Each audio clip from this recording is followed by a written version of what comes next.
Hey, what's up, everyone? It's Wednesday. That means it's time for BRAP. For a couple of minutes late here, but we'll have the panel trickle in here shortly. We do have Hamp with us right now. I think Hamp stepped away to grab a cup of coffee. But look, I want to give a big shout out to everyone in the live chat. Thank you so much for everyone that's hanging out with us in the live chat, and for those that are going to listen to the show later on the replay. Look, there would be no BRAP without the listeners, so I really appreciate it and just want to say thank you so much for hanging out with us this evening. And you have come to the right place. If you're looking for well-nuanced conversation as it relates to video games, you have come to the right place. You've come to the right podcast. If you're looking for a change of pace, if you're looking to get away from the misinformation, disinformation of some podcasts, if you're looking to get away from propaganda, if you're looking to get away from QAnon type level conspiracies and video games podcasts, you've come to the right place. So welcome.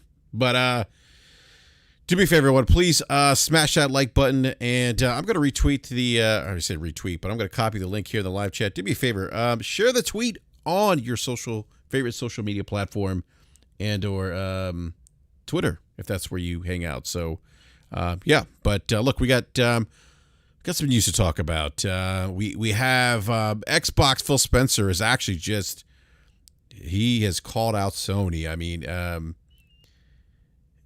this is recently. He was on a podcast. We're going to talk about that. He really didn't mince words here with yes, Caponos, as Hamp would say, a flat earther mentality. If you're looking to get away from that flat earther mentality, you've come to the right place. So, yeah, so we have Phil Spencer calling out Sony, and then we're also going to discuss like the impact of Call of Duty on GamePass subscriptions. Like, you know, there's an interesting article, Game Industry Biz, that was actually I'm gonna actually drop the article in the live chat. I encourage everyone to check out this article, and if you don't go to GameIndustry.biz for news with the video game if you don't go to GameIndustry.biz for news as it relates to the gaming industry, I really suggest you check them out. They're actually a really, really good site, one of the better ones that are out there that report on video games. But they had an article, an opinion piece about subscription models, maybe the impact of Call of Duty to subscription models, more particular Game Pass. But that, you know, is that really going to be a tipping point for third-party developers to, when I say third-party, I mean third-party AAA publishers to put their games in day and date? I mean, look, they have been reluctant to put their AAA games day and date when they're selling their games at $60, $70 a pop. I mean, they seem to be more likely to put their games in a subscription model after their games have maybe reached a certain retail maturation point, or they, you know, are looking at bringing back older or legacy games into a subscription service. So Strauss Zelnick has been somebody's been very outspoken about Rockstar Games, things that they publish. I say Rockstar, but I mean Take-Two, things that they publish, and having those games go day to day. He just doesn't think it makes sense. He thinks it makes sense for them at least to put older titles into a subscription service. So we'll talk about that, and then what's going on with Henry? This is crazy. I just saw this, by the way. Henry Cavill just tweeted out. I thought he was doing. Superman. I thought he was coming back to do Superman, and that's why he left The Witcher. So I don't know what's happening. We'll talk about that here in a second. But we got the habitual trauma dumper. I don't know what that means, but I know him as King KD. What's up, Slow-Mo? That's today's streamer controversy.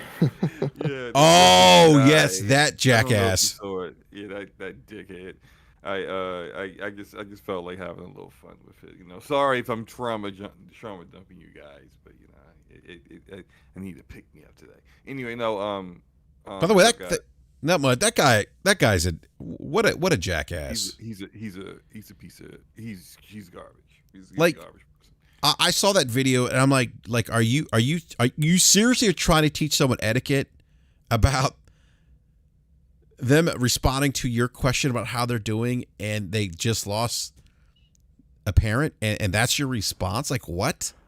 But by the way, I'm trying to constrain myself from jumping out of my seat and yelling and screaming right now. You don't I've have to talked do on that. this Go show. ahead. Jump out, I've man. talked on this show almost every week about this thing I call mythological false frameworks, right? Of morality and ethics, right? And this etiquette thing and Twitch, the audacity of Twitch to act like this is one of the reasons why I got off the platform, right? This behavior that, oh, there's certain things that are acceptable and certain things that are not, and we're going to police it.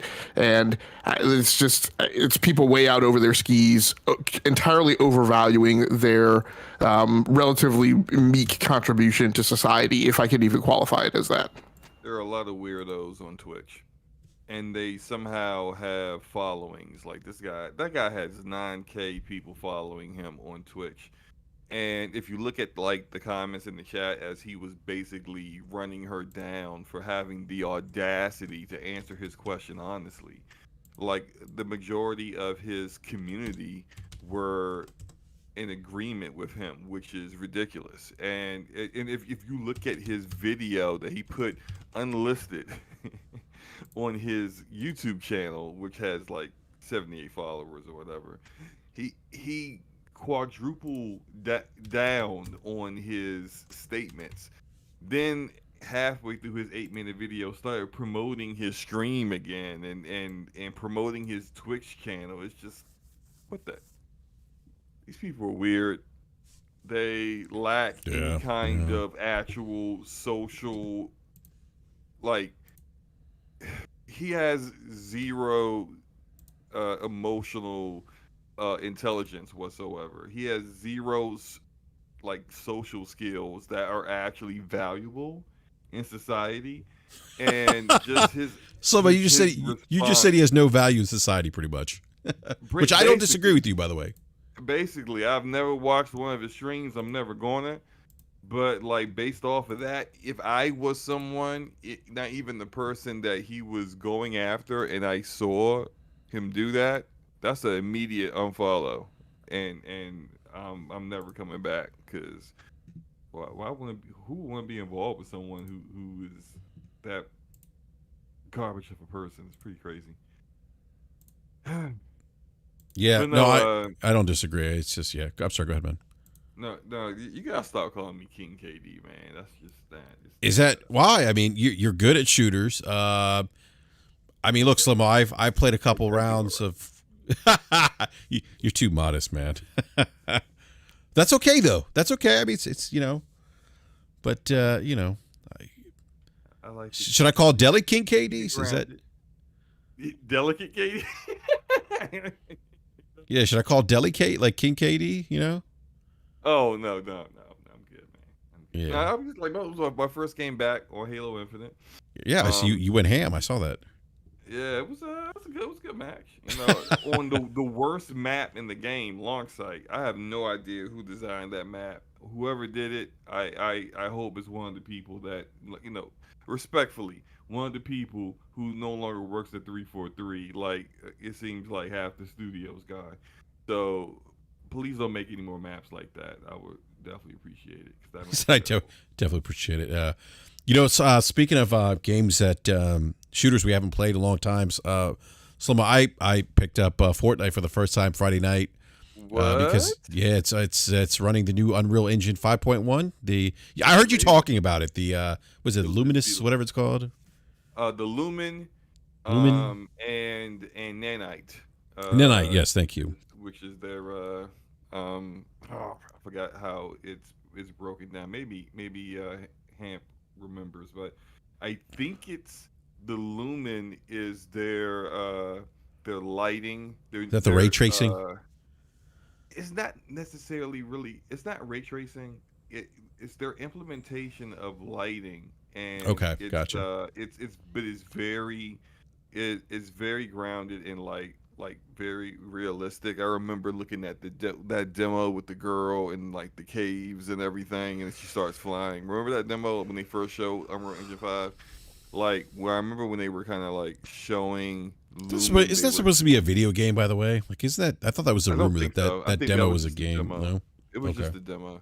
but like it was like the positioning of the sunlight coming Yep, into the I remember that. cave. Yeah, yeah. And yeah, and it just like how realistic it was, and it Mm-hmm. was like, yeah, like in Nanite, I don't remember what Nanite is, but both of them are in play in Unreal Engine 5.1 and in Fortnite now, and it just it's beautiful, man. Like you looking like some of like the castles, the buildings, and you can just like toggle, even though you can't toggle the ray tracing all without restarting the game, but you can toggle on the lumen and Nanite and just see the difference, like right there in real time. It's great.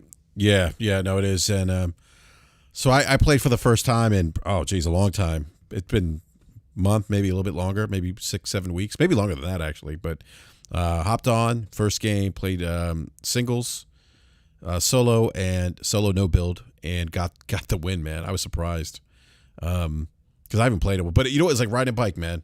It's like riding a bike.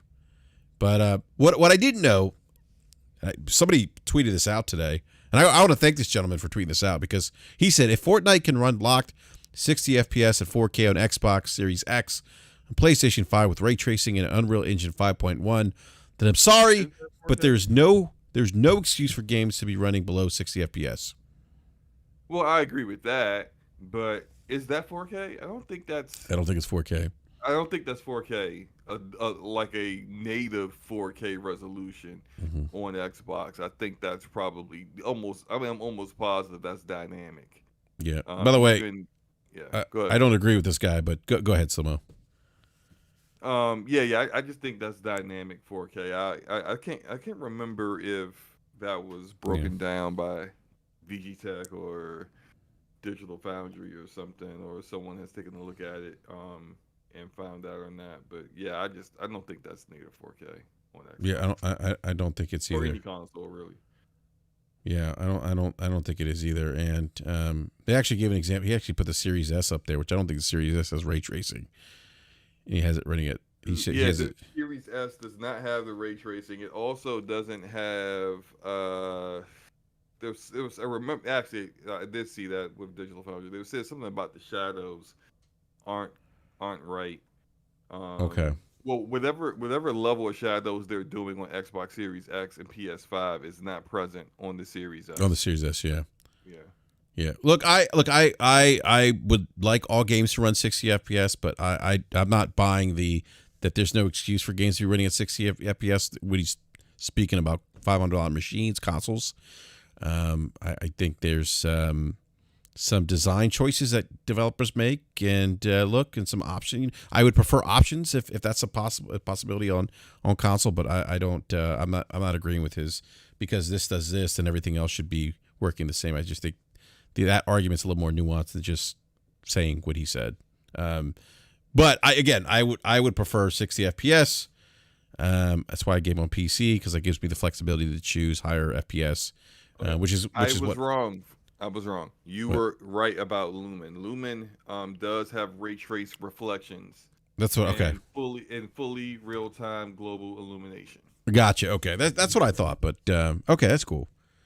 Yeah. All right. Hamp, any thoughts on that tweet or no? I mean, like we talked a little bit about in the pre-show, right? If anybody is going to crank lumens and nanite up to run at that level of performance, you would think it would be the people who built the Unreal Engine. That seems like a relatively shouldn't require a rocket science level of IQ to figure that out. Oh, you mean like because Epic? Yeah, that's a good point. Yeah. Yep. I mean, and those tools just became available in April, and they have not been widely used. And that's one of the reasons why they just banged out this significant update, which just dropped in mid-November. So people widely using those tools is not going to take traction until next year sometime. So this is a person who maybe hasn't watched software development and game development and really kind of doesn't maybe understand how these things go. But obviously when these new technologies are introduced, and these new methods are introduced, it takes a long time for them to get significant traction.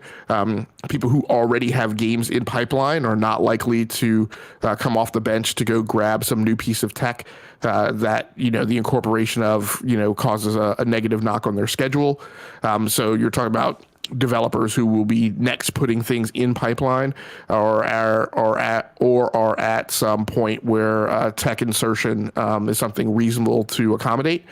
And that's not going to be everyone at a wide scale. So just like it took. I mean, ray tracing was introduced in 2000, the 2000 series RTX cards were 2018.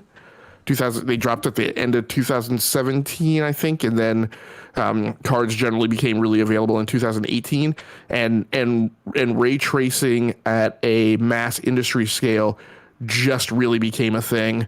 Arguably in 2020, but I would say not even really till 2021, right? So it's kind of a ludicrous claim from a person who probably doesn't really understand everything that's at play.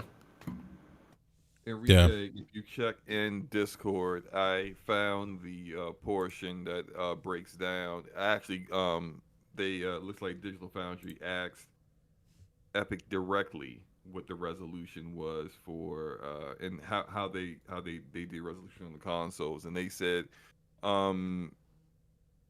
both PS5 and Series X target 4K via temporal super resolution with an internal resolution of anywhere between 864p to 1836p, which is a huge range. But on average, PS5 delivers 55% of 4K on each axis, while Series X is slightly higher at 59%. So no, they're not native 4K. Oh, wow. Okay, that's interesting. Yeah, thank you for finding that, Slow-Mo. Okay. Yeah, because I didn't think that was native 4K. I'm like, nah, come on, dude. Bump the brakes, man. Yes, Pump the brakes. If you see how demanding it is on PC, dude, I had to tweak some settings, Slow-Mo. Yeah. Because I wanted my 120. I can play it with on my 3080 Ti. I can play it with, if I turn on ray tracing, I can at 4K I can just barely keep 60 FPS. So that's native 4K, ultra settings, Lumen on Epic, Nanite on Epic, and ray tracing on. I can barely keep 60 FPS with a 3080 Ti. Yeah, it's pretty demanding. I turned ray tracing off. Yeah, no, I did too. I did too. So go, wow, this looks beautiful. Okay, I'm actually trying to win. So let me turn this off. So, and with it off at 4K, native 4K, I can do like 80, 85, 90 FPS. But to really like when I'm playing with like Cat Daddy Lurk, shout out to him, and when I'm playing with people, I just switch it to 1440p, so I'm well over 100 frames per second, because that's just it's 1440p looks good with ultra settings and over 100 frames per second. It's amazing. So yeah, no, I did this. I turned off ray tracing, everything, but I may have cranked my settings down to, not from all, but maybe down to high, so I get 120. I think when I was at ultra, I was getting like 60, 70 FPS or something. Maybe with ray tracing on, I was. I got to go back and look at it again, but I definitely tweaked the settings because, yeah, it seemed to be a little bit demanding. Yeah, so I don't know if you guys saw this. Kind of breaking news. Henry Cavill's actually not coming back as Superman after it was announced that he returned back in, I think in October it was, right? And that's the whole reason why he left The Witcher TV series on Netflix. I thought it was more, and I don't track the stuff as closely. I thought it came out later that he left The Witcher knowing that there was no guarantee that it wasn't like a one-for-one deal. Yeah. It was more than just the Superman role was back on the table. He had, the last season of The Witcher, he had some creative differences with the showrunners and directors. They were trying to do a lot of things. He took the role not just because it would be a popular role, but because he's an actual fan of the Witcher games as well as the books. He's actually a gamer, yeah. And he is a gamer. He actually has a whole video on YouTube of him building his PC and everything. Yep. He actually really wanted it to like the TV show was supposed to be based off the books. He wanted it to be not like necessarily one to one because of course some things can't translate well to the big screen or whatever, but he wanted to be as close as possible, and he thought they were taking liberties that they didn't need to take and kind of just going well out of the realm of what the books were doing, and he had some differences with them in the second season when they, I guess, pitched him what they were doing for the next season. He really was just like, yeah, I'm not down with this. So Gotcha. it Okay. was partially for him. It was partially. I don't know if he still would have left if Superman didn't look like it was going to be a possibility, but he definitely. I think he probably took that into consideration. Was like, well, I can go play Superman again now. Or at least he thought. Yeah. Yeah. Well, It has James. something to do with the fact that The Rock apparently fought to get him back into the DCEU. That's but what I now, was reading. The Rock, yeah, was like, yeah, trying to fight to get him back in. Yeah. But now James Gunn has like taken all the Rock's power in the creator process away, and so it's kind Yeah. of Well, James Gunn tweeted among those on the slate is Superman, and the initial stages our story will be focusing on an earlier part of Superman's life, so the character will not be played by Henry Cavill. Henry Cavill says, he tweeted, I've just had a meeting with James Gunn and Peter Safran, and it's sad news, everyone. I will, after all, not be returning as Superman after being told by the studio to announce my return back in October. Prior to their hire, this news isn't the easiest, but that's life. The changing of the guard is something that happens. I respect that. James and Peter have a universe to build. I wish them and all involved with the new universe the best of luck and the happiest of fortunes. For those who have been by my side through the years, we can mourn for a bit, but then we must remember Superman is still around. Everything he stands for still exists. And the example he sets for us are still there. My turn to wear the cape has passed, but what Superman stands for never will. It's been a fun ride with you all, onwards and upwards. So that was him. So that was his tweet. So. Yeah, it was mentioned in the chat about a rumor that he might play Commander Shepard in the Mass Effect TV show they're doing through Prime Video, Amazon's service. That's still no guarantee because it's really based upon. I don't think he ever acknowledged any of the questions or rumors about it, but it was based upon a screenshot he posted on Instagram where people zoomed in at his desk because he had like a lot of like piles of papers and stuff there, and there was a script. When you zoom in, you see that it's a script for Mass Effect on his desk, and so people really? just think like, oh, like he's gonna be Shepard, which I think he'd probably be a really good Shepard, but that's no guarantee. Look, actors get sent scripts to read to see if they want to do roles, and if the script's garbage, he might have been like, no, I'm not doing that. So just because he has the script doesn't mean that he's actually playing a role in the show, and that also doesn't mean that he's actually playing Commander Shepard either. He could be playing somebody else if he does do it. So. I mean, what that guy really needs to do is he needs to go have a sit down meet with Ryan Reynolds, right, and understand all the business, right, all the business and financial stuff behind how Ryan Reynolds wrestled and got hold of an IP for him to own and run, and to bring it to life on the big screen, right, with him calling the shots. And I feel like that's what Henry Cavill needs. Ryan also broke a lot of rules. So maybe I don't know if Henry wants like I don't know if you heard the story or not, but like Ryan Reynolds is the one that leaked the test footage that Fox rejected. He leaked it on the internet himself. Him and the director both did it. And they basically stole it from the studio themselves, leaked it, knowing that if people saw it, they'd be like, "Oh, we gotta get that," and kind of forcing Fox's hand. So I don't know if Henry wants to go like do finance a Mass Effect. Look, man. Win if you can, lose if you must, but always cheat. Wow. That's funny. You mentioned Amazon Prime.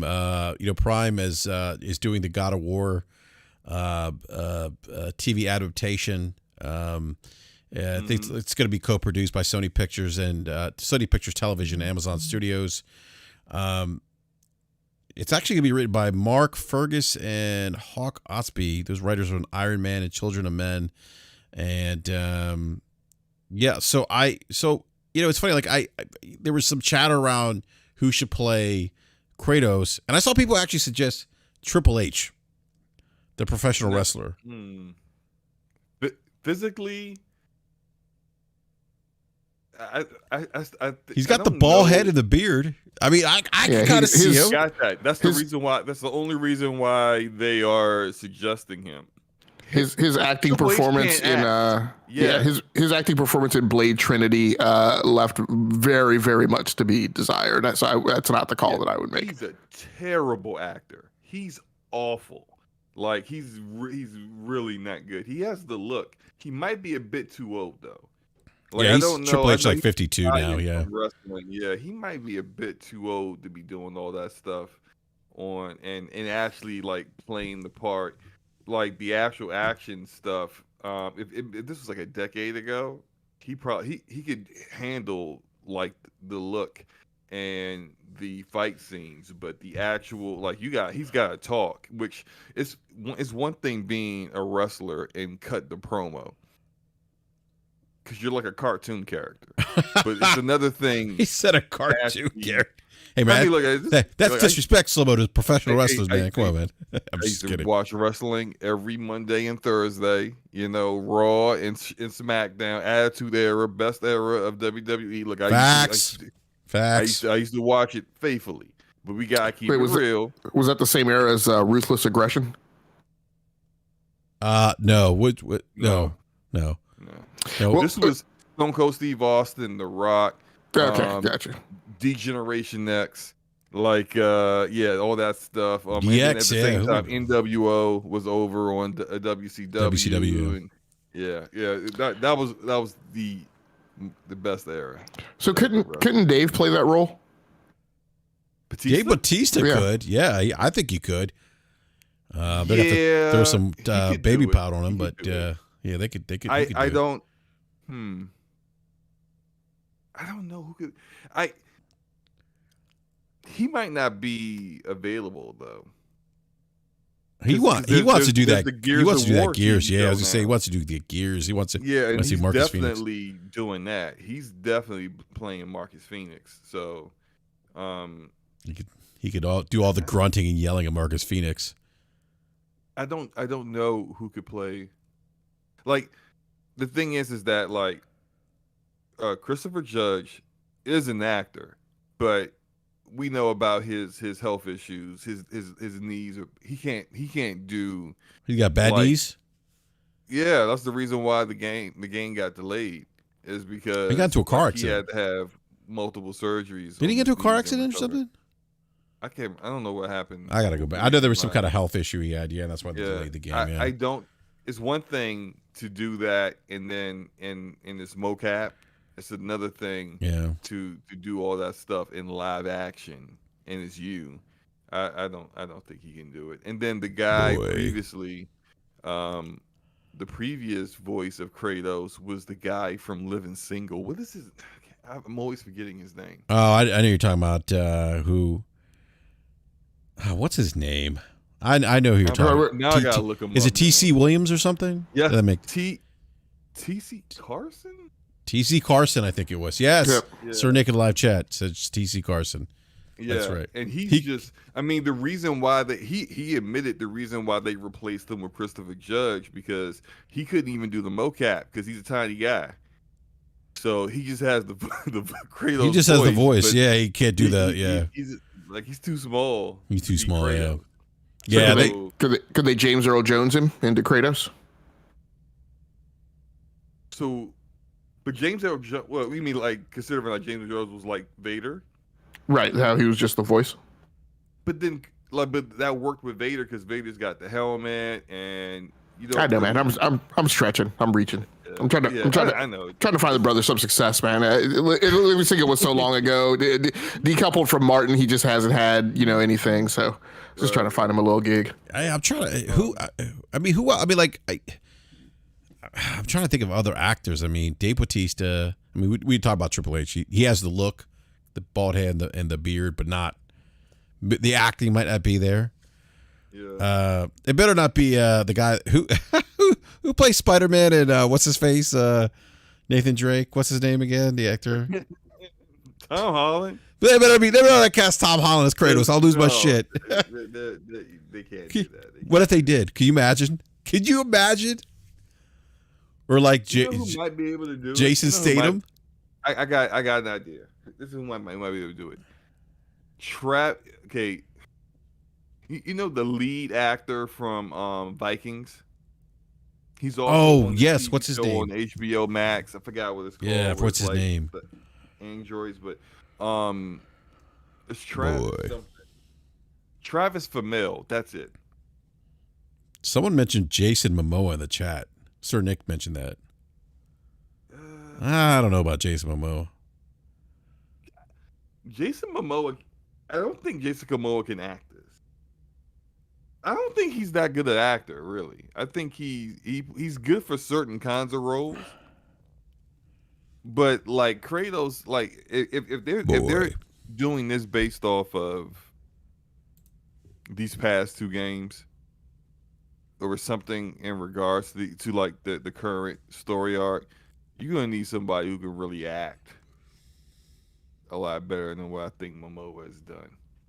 But I don't know. Yeah, I'm not gonna lie. The Last of Us TV series has me interested.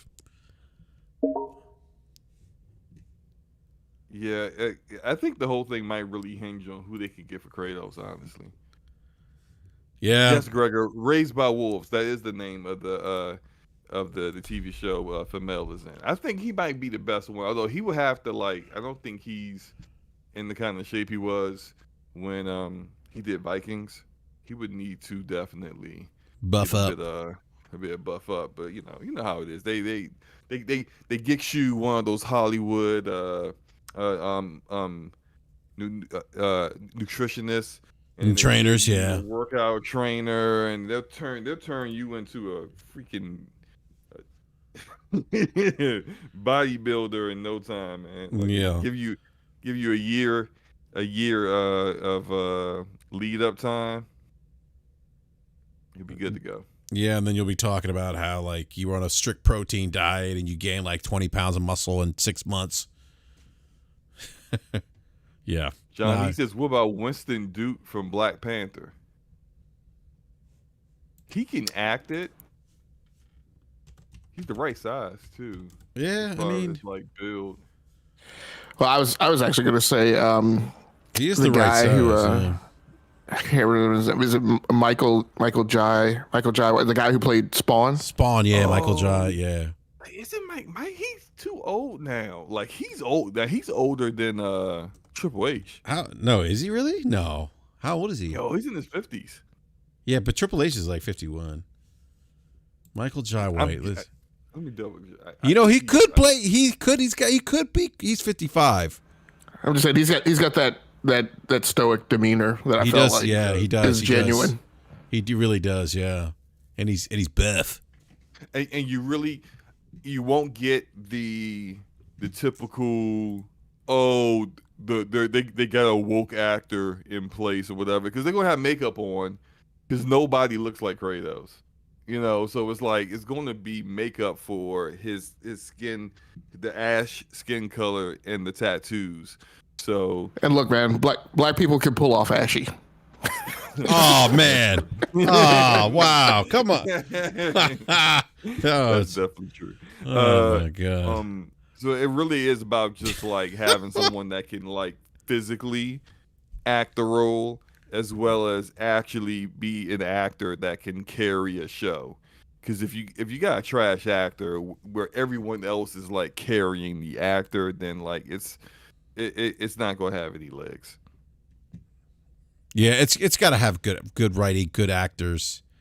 It can't be like, you know. Oh man. What were you saying, Ham? What were you saying? I was just I am only saying this for physical build. I am again. I am say The Rock. only saying this for no. I was say somebody who can't act. Go ahead. John Cena. Oh no! Well, No. you know, he actually did okay in Peacemaker. Well, yeah, because Peacemaker is deliberately a campy role, and that's something he can pull off. Yeah, but he can't. But he can't. Yeah, he probably would. No, yeah. he can't. He couldn't do serious with Kratos is a little gravitas. No. Kratos is a little more. Yeah. I would agree with you. Yeah, like I said, I only said it for physical build. Oh my god! Can you imagine John Cena being Kratos? Ugh. I hope they don't get a professional wrestler. They got their work cut out for them on this, I think. Yeah. Sir Nick, Tom Hardy is too short. Gerard Butler is too old now. I don't think, and he's also too small as well. This is Sparta. Is there anybody off Game of Thrones that could? I'm looking at this guy. I don't think he can do the role, but I'm looking at this guy, Halfthor Bjornsson, and he was on Game of Thrones, and I'm wondering. The dude that played the Mountain. Is that what he played? Yeah, Is that the guy that's the guy that played the Mountain? Really, he really only had that role because he's huge. He's really big. Is he like 6'7"? Pause. Yeah, he's one of the strongest men in the world. And I'm not saying put him in the role. I'm saying the fact that he was on Game of Thrones makes me ask. There were lots of big people on GOT. I'm just wondering, wasn't somebody on there that would fall into that role? Yeah, I mean, there were multiple people who were just like really imposing. I'm telling you, what? Look, guys, they're gonna. But like most of them weren't really acting. Go ahead. They're gonna end up casting Tom Holland. They are not casting Tom. Tom Holland is like. I'm telling you, watch, man. They're gonna cast. Who is Atreus? Yeah, like. He's gonna be Atreus. Oh god. Hey, that's funny. Hey, real quick, I wanna introduce real quick. B Money, what's up, B? Oh, B's there. What's going on, fellas? Not much, B. Great to see you, man. Happy you could join us this evening. Who's your pick for Kratos, man? Yeah, B. Who would you pick to play Kratos in this Amazon Prime adaptation of God of War that's coming out? Man, I'm scared to see. I'm scared to see what this is going to be. Really? Like Kratos is not really an interesting character. I mean, I don't know like if they're gonna take it from like the original trilogy and kind of start from there, if they're gonna try to use the 2018 game and this year's game to kind of like flesh out the character, but I don't know if I really want to watch this, to be totally honest. So I don't know who would actually fit the role and would kind of make Kratos be believable on screen. I almost wish they would just do like a animated series or like a CG series and kind of do it that way. That would be that would give them more flexibility. They could Yeah. just use Christopher Judge. They could use basically everybody that was in the games, and really help them like really flesh out their resumes, and not just be a lot of them outside of like Christopher Judge and a few others are well, not a lot, because like they got like the guy that played Heimdall was in Friday Night Lights. Scott Porter, he's in a ton of stuff. They had a lot of Hollywood talent there, but they also had people who just been, known for doing voice acting gigs. Yeah. This would like kind of put them on a higher profile though, but it will also allow them to be like more dynamic and do things that you can't really do in live action. But I mean, like in order to make what gods is he gonna fight in the live action? Right. Yeah, that's interesting. I've seen votes in the chat, all of which resonate with me. One of them was Tom Hardy, who just from an acting perspective, I think could basically play any role that the man chooses to. Yeah, he would nail it. The acting part. He's just so short. Here's what I was going to say before, but I backed off of it. The person says Joe Manganiello. But what that actually made me think of is I think Manu Bennett could play that role. Who's Joe? Who's the Joe guy?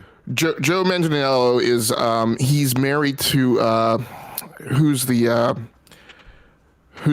woman from Modern Family is on the variety show with Simon Cowell. I can't remember her name. I could definitely see her picture in my mind. I know you're talking about. He was on Sophia Vargas. Yes, he was on True Blood. Yeah, he was on True Blood, and he was also in. He was supposed to be Deathstroke in the DCEU. Yeah. I mean, I'm gonna look him up because I can't picture him. But that's what made but mentioning his name, 'cause I was looking at him before too, but I was like, he could do it maybe. But that made me think of the other person who played Deathstroke on Arrow, Manu Bennett, who I feel like that Manu could definitely do that role. By the way, he's Manu is all, Joe is 6'5", by the way, and 45 years old. He's 6'5". Yeah. And then there was another one. Oh, and this is the one that really, to me, really nails it. Gerard Butler from 300, who in my mind actually kind of looks like Kratos, at least in the 2018-2022 games in the face. Butler is too old and too small. Yeah, hey, they could pump him full of steroids, Slow-mo. He also said, and that's why I think it's just gonna be hard for them to do it, like to actually put somebody in that role, because like Kratos is taller than everybody else. Like he's a god, so like that's true. I mean? He's not like a normal height of a regular human being.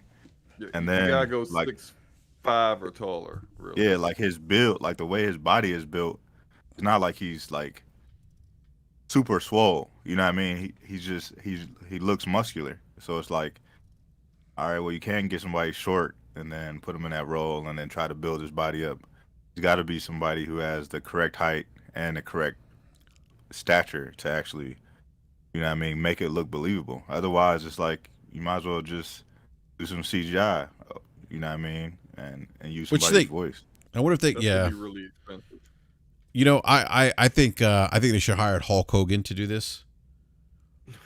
He's 6'7". He's big. Hulk Hogan is so old. He's got bad knees too. He can't move either. No, he can't. He definitely can't run. Can you imagine Hulk Hogan as Kratos?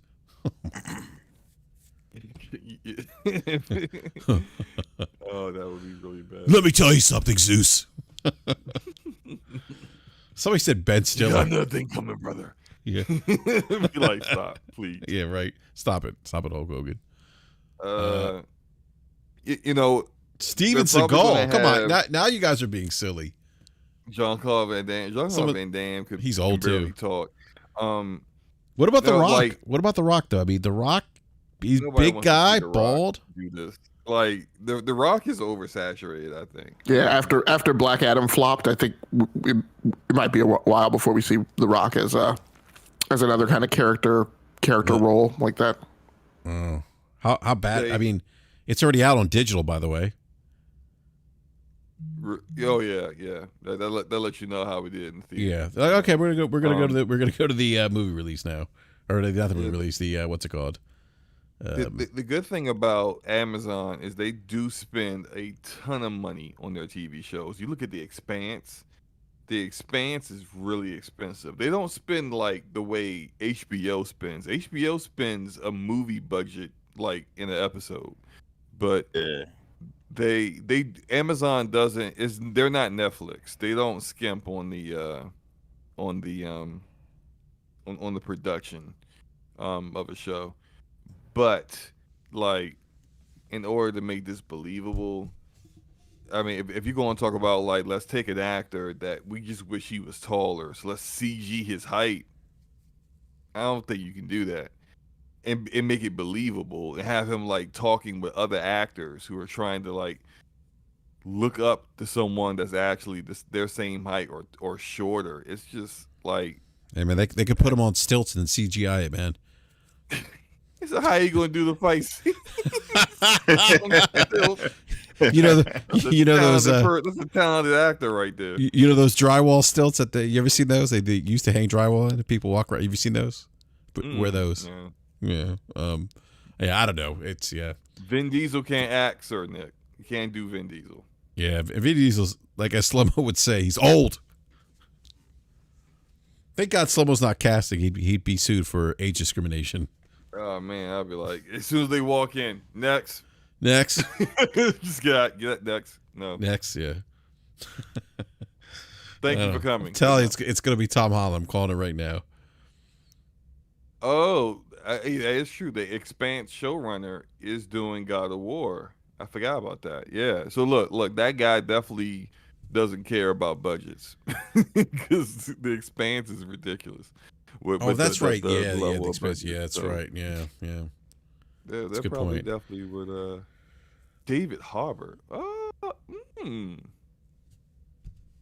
That might work. David Harbour is the cop in Stranger Things. And what is he on in the MCU? The red whatever. The Red Guardian? No. No, the Yeah, Red. Red Guardian, right? Isn't that it? I'm forgetting my comic book lore. I never ran across that character when I was. He's also in Violent Night right now, playing the Santa Claus that kicks ass. That's true. Yeah. Yeah, I don't know. He doesn't have the build though. I don't think he's. I mean, he's not. He's not Beth. He's not like a gym rat, but he's like the same. Like he's a tall dude. He's a big guy. He's 6'3". Yeah, I thought he was taller. Yeah, I think He looks taller on TV. Yeah, he does. Yeah, he does look. Well, a lot of actors are short, so if you're 6'3", you're taller than like 90% of actors out there anyway. So, yeah. Where'd they get Tom Cruise? Crimson Diamond. Yes, that's what I was thinking too. Tom Cruise. Oh my god.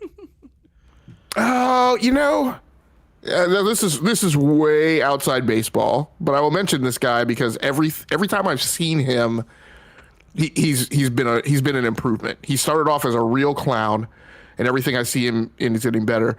The guy who, I don't know if he's still playing the role, but the guy who's playing Jack Reacher now. Oh, is it the guy from The Office?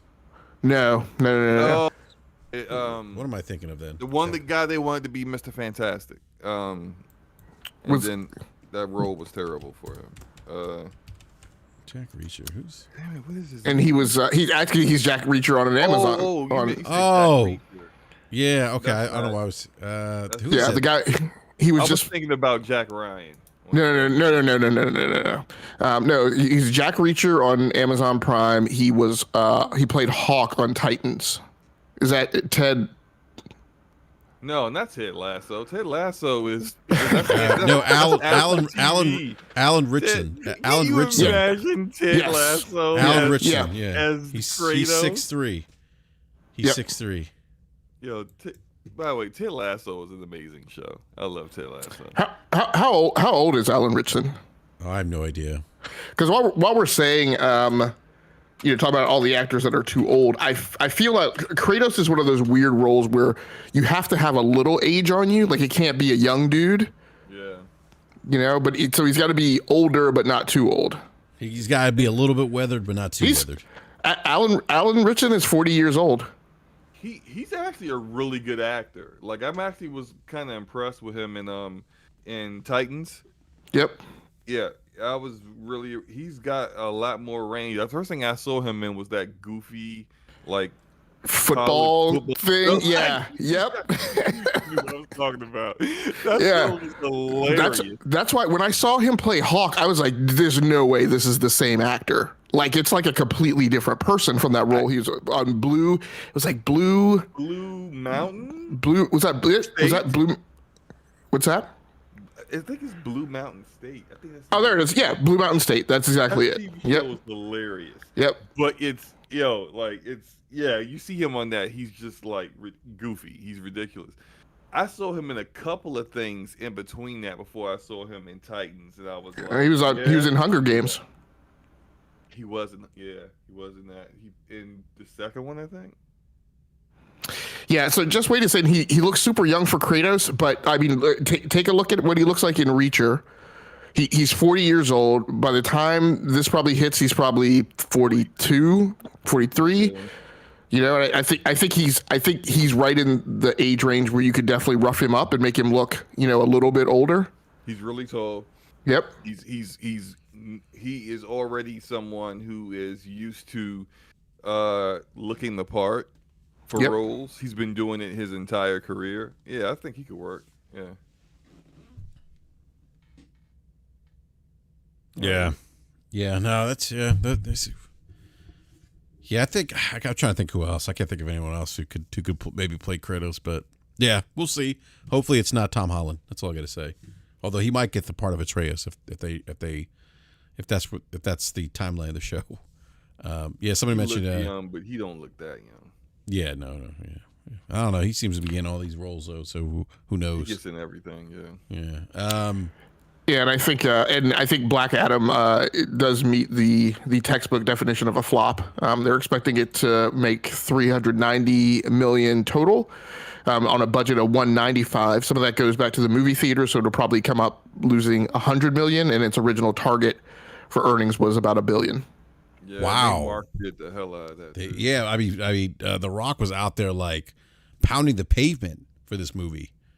I think he really had like them thinking, I'm The Rock, so this is going to just work because I'm The My Rock. brand, yeah. And I think, look, I haven't seen the movie, so I'm not going to judge it the way it looked or how it was or anything like that. But I think that just based off of the DCEU's reputation, that not even The Rock could like offset that. The movies, that their reputation is just like it ain't that great, and you got all the drama with directors, you got all the drama with what's the guy that everyone loves that did 300, and well, not Zack Snyder, yeah. So like it's so polarizing because you got the people who are like diehard. Zack Snyder should have never been removed. Snyder's the best, and then the people were just like, all those movies suck. So glad he's gone. It's just like there's no middle ground, and it's rough. It was just a very in the project. It was just a very obtuse movie, and I think you're right. It was marketed almost entirely on having The Rock. Yeah. Like it's a very weird character. It's not a character even comic book fans are thoroughly familiar with. It's all part of that Shazam / Captain Marvel mythology, which is already kind of confusing because you've got the Marvel family and yada yada yada. The movie was not, didn't. I mean, I haven't seen it, so I don't know if they did anything. Have Shazam in it too, right? Well, right. I don't. As far as I know, there's no continuity to that property, and Black Adam's an anti-hero, so it's kind of like doing a Sinestro movie. It's like, that's a risky any time that they've tried to make a villain the primary character in a superhero movie, it has always been financially challenged to make bank. So, I mean, again, this isn't a pure villain, but it's definitely an anti-hero. And then it had the Justice Society of America in it, which again, there's a bunch of people who watch the CW stuff who might be familiar with that team. But when those commercials broke and you saw like Dr. Fate and Hawkman in there, I think a bunch of normals are looking at that and like don't know who the hell those people are. Maybe Hawkman, but I mean Hawkman is that's a character that unless people tell you it's Hawkman, I don't know that normals like recognize that character when they see him. So it was just marketed really weirdly. He's not a popular hero. He's only Right. popular by DC Right. fans. Like Right, he's not, exactly. Like he's not. Like DC has popular characters, of course, Superman, Batman, Wonder Woman, Flash, Green Lantern, but like Yeah, once you get to tier 2, it's tier 2 is a huge gap between tier 1 and tier 2 when it comes to DC. yeah. Whereas I think something that really helped the MCU was Marvel Studios did not have their most popular properties to build off of when they started. They didn't have Spider-Man. They didn't have the X-Men.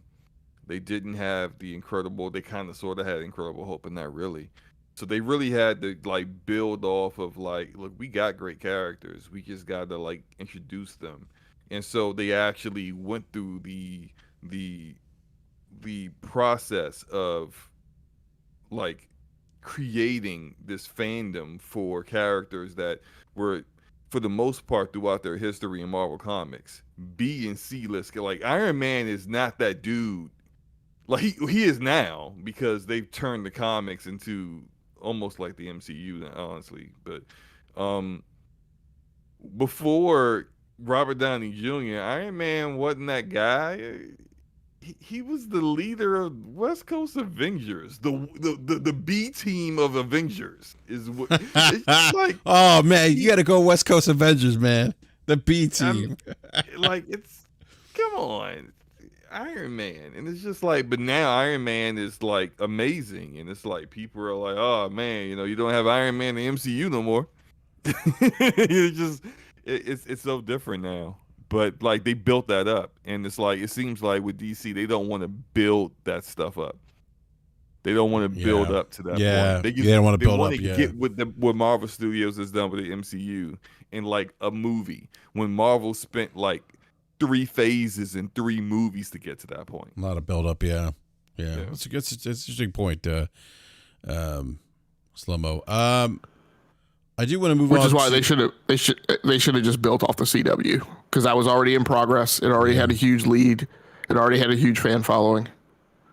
You should have gave the CW better writers and better budget. I agree. It had a very loyal viewership already. They could have built off of that. Yeah, they should have just given the DC. Yeah. They should have just given the DCEU to Berlanti. Yeah. The actor for Arrow was great for his role. The actor for Flash is good for his role. They could have did more with that. But the CW has this. The CW's budget is terrible, to the point where like some of their shows they actually write around the fact they don't have the budget to actually have those characters. Like they had Kid Flash on Legends, right? The entire time this character was on Legends, they just kept like writing him out of battles, because if he was there, it would make no sense that these battles would be anywhere near realistic, that the Legends could lose. Yeah, he just beat everyone in a millisecond. So they will always like have him get like knocked out in a sneak attack or ambush or something, or he got drugged or whatever. And he's just like, why is he even here then if you're never going to have him actually like do anything? It's just they didn't have the budget to actually do the special effects. Yeah, I was at a website where we reviewed those, and a podcast where we reviewed those kind of in the heyday of those series, and we used to always talk about in the seasons how you could tell they were throttling the CGI budget, because the early episodes, like the CGI would be really, really, really bad, or they would avoid them, like you said. But then, like when in the mid-season finale, and as you started approaching May sweeps, like the CGI effects would get better and better because they were managing the budget. That's funny. Yeah. I do want to move on to another topic here. Something I actually read on Game Industry Biz. Gamesindustry.biz. I always mess that up. Has to do with the impact that maybe Call of Duty might have if Microsoft, if this deal's to go through, that Call of Duty might have for the Game Pass subscription service. Like, what's the impact going to be on subscription services? And the article also goes into, the fact that even with these services around, I mean, that many third-party AAA publishers have been reluctant to kind of undermine their business model. I think Strauss Zelnick has been one of the what's his position? He's CEO of Take-Two. Is that his? I just want to make sure I got his. That's his title, correct? Do I have that right? CEO of Take-Two. Yes. Zelnick. Yeah, Strauss. Yes. Good old Strauss. Yeah, good old Strauss. CEO of Take-Two. Yeah. Okay, so Strauss has been vocal about it. Like, hey, it doesn't make sense for us to put our games, our AAA games, into a subscription model day and date. But subscription models, for him at least, make more sense for older games, to put those older games in those subscription models later on. But what are the conversations? And we've had this on this show quite a bit, but it just reminds me of the conversation I had with some random Twitter amp that had revisionist gaming history about the Xbox One. But assuming Microsoft lands this deal, do you guys think? I mean, I think Game Pass is about 25 million subscribers. I know that's about 10 million fewer than what Microsoft had initially forecasted for the year ending March, or actually ending March of this year, which they predicted. But do you guys think that COD's going to have this big impact? I mean, I think it's going to have some impact on Game Pass, but what do you guys think the impact might be? I mean, do you expect there to be? Some people think there's going to be a mass exodus of people running over to from PlayStation to Xbox. Some people think that this is going to dramatically increase subscriber numbers for Game Pass by getting COD. Some people think that by getting COD into Game Pass, that more developers or publishers may be more apt to putting their big AAA games into a subscription model day and date. Maybe this pushes Sony. I know there's a lot of what ifs in here, but I was just wondering, just after reading this article, I thought it was kind of interesting. Like, what do you guys think? Like, do you think, again, assuming this deal goes through, that this is going to be a big boom for Game Pass, and that this is going to, also, maybe publishers see, maybe there's higher engagement with Call of Duty because of Game Pass. You think if that's the case, do publishers say, wait a minute, maybe Game Pass or subscription service is something we look into? And then the other question is, are we going to see a big exodus? Because I had a conversation with somebody about this like last week, and some people do really believe that, hey, there's going to be this mass exodus of people going to Game Pass because it's cheaper and it makes sense. People want cheaper things. So, what do you think, B? There are 4 lights. Oh man, not Picard, man. But B, what are your thoughts, man? I know I present a lot of what if scenarios there, B. Go ahead, man. Yeah. Let me ask you something. Yes, sir. Does EA have his own subscription? They do. Yes, they do. They do. They have 2 different ones, correct? Mm-hmm. Yes, that is true. Yes. That's EA correct. Play and EA Play Pro. EA Play Pro. So EA Play Pro is only available on PC. Yes, correct? the best platform. That is correct. Okay, so why is it not on console? Good question. There's a big reason why it's not on console. That's because when FIFA releases, it sells 10 million copies in the first week. Yes. When Madden releases, it sells 5 million, 6 million copies in the first 14 days. They ain't selling them copies on PC. They ain't selling those copies on PC. They ain't selling them copies on PC. What's up, Forte? What up, though? There's a reason why EA Play Pro is not on console. Mm-hmm. Well, they already know what happened if they did that. There's a reason why publishers don't want to put their games day and date on subscription services.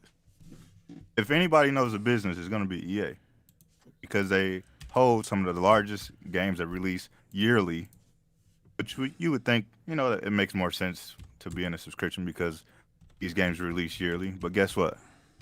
Every year, people go out and spend money on those games. And every year, those games sell more than they did the previous year. So why on earth would they put those games in a subscription when they have people lining up to buy the game for $100, if not more? Yeah, $70. Yeah. Ubisoft does the same thing with Ubisoft Plus. If you subscribe to Ubisoft Plus, you can get all their new releases. You just don't go ahead. Just go through the app, Ubisoft Connect, and download them. But that's only on PC. On PC, they don't offer that on. They offer a version of Ubisoft Plus. They just started that on consoles, and it's much like EA Play, where you get old stuff, but you ain't getting that new. You ain't getting that new. They ain't doing that. Nah. I mean, the only company that can really do this is Microsoft. Right. That's because they got the war chest to the sustain cash flow to do it. Yep. That's the only reason why they can do it. Yeah, that's a good point, B. They sitting on billions of dollars. They're a $1 trillion company. They can do whatever the hell they want. They can have all these losses and it not be a big deal because they have other services to cover it. where Ubisoft and EA and all these other big publishers, they can't afford to do that shit. They're always going to be in the green. Which kind of I wanted to bring this up because you mentioned that that's also kind of the reason why if they are able to get through this whole acquisition thing and still successfully get Activision, it's going to be because they have the lion war chest of money that having $70 billion in limbo for a few years potentially can be done, and they could be fine with that because they're Microsoft. That's fine. We can have that in limbo for a little while. That's cool. They're basically trading $70 billion. They're basically trading $70 billion with $3 billion in interest.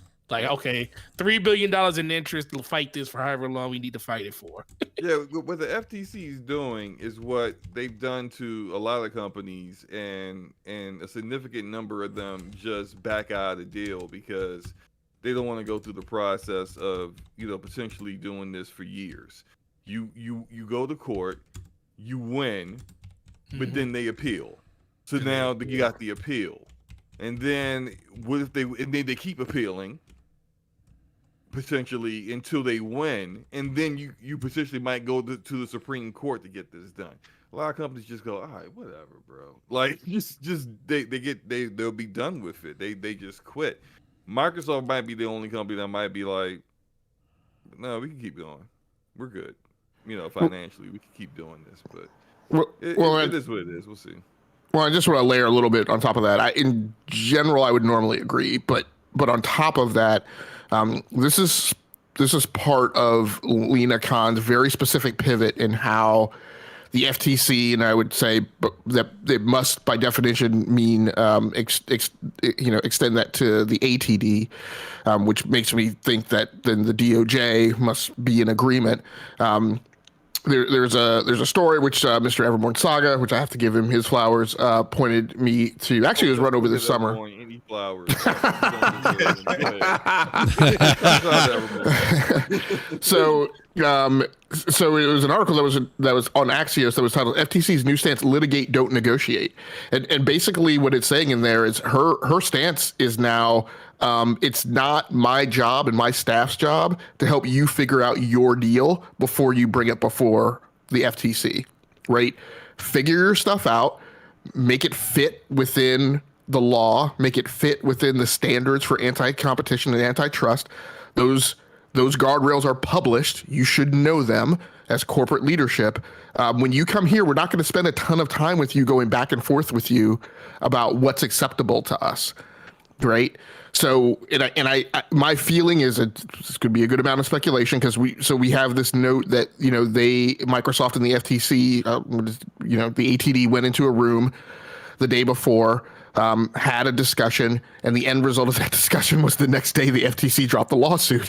And so what I feel like is Microsoft came in and presented its deal, and Lena said no, and didn't spend a ton of time going back and forth with them about what aboutisms. Well, what about this? What about that? What if we take this off the table? Right? And I think her stance, based on this article and this interview with her, is that all that needs to be sorted out before you come to the FTC. Right. Yeah. I agree with that because I being a person that manages people, and when they come to me with certain things, I'm like, how you gonna come to me with this and you don't even have your house in order when it comes to the way that you want to conduct this conversation, and it's baffling to me. And then I can get when you're at a certain point, you're just like, listen, we ain't here to bustle around with the semantics. You already should have this figured out, and if it doesn't meet the guidelines that we already basically cast over it as a whole, then we're just gonna take the next step, because in so many ways they feel like we're not here to fix your problem. We're here to just okay and deny the problems as they come up. And it's not our job to figure out how to make that fit into the scenario you want. Yeah, and I mean, my anecdotal analogy is, a few years ago, I set up governance at a I'll just say add an organization, and that was kind of my mantra too, right? I was like, look, when you come to review gates, when you come to a board, our job here at the board isn't to help you figure your crap out, right? You need to sort that, and I facilitate and I help them set up a lot of on ramps and a lot of incremental reviews to work all that out, to get everybody's buy-in, right? So that when you came to the board, you just said, here's what we want to do. This organization agrees, this organization agrees, this organization agrees, where all that stuff's sorted out. But I was like, the business of the board is to do the review, not to solve the problem. So yeah, I'm the same way. I don't necessarily disagree with her take. And kind of my feeling is, look, it's been the Wild West, right, for mergers and litigations, for mergers and acquisitions for the last 30 years. It's okay for there to be change. It's okay for there to be a point in time where we say pump the brakes on that. So, we'll see how it turns out. Yeah. Yeah, there's no guarantees here. There's no it's definitely going through anymore. No, it's a different ball game now. So we'll see how it turns out and what happens in the court cases and whatnot, and just everyone that was just like, oh man, I wish this was just in. Maybe just because like they're tired in the game, within the gaming communities in the gaming industry, it being talked about. I don't know. Maybe it just ends up where we just forget about it for a while and only talk about it when something relevant happens. Really relevant, and not the problem is nothing's relevant has happened.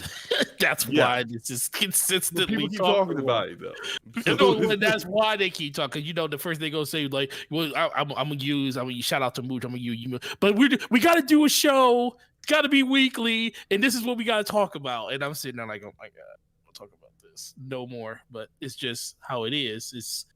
The conversation is just going to be ongoing. If I want to go back to answering BRAP's actual question at the beginning, I just think that this kind of changes nothing. We're still in the same spot. It just seems like I guess you could say that you want to say that instead of being at the 10-yard line, they're at the 20-yard line. They're still progressing. They're still on their way to their final goal. But instead of throwing a 50-yard bomb and getting to the other team's 20 in one throw, they're slow playing it 10 yards at a time, 5 yards at a time. And now that the STC put up a roadblock, sack the quarterback, we got to sit here at 3rd and 15. And that's where Microsoft is right now. And they just got to find a way to dial up a play that's going to get them out of this. And it's going to consistently be this until they meet not I gonna say demands, because I don't think it's demands. I just think they meet what the party wants them to actually do.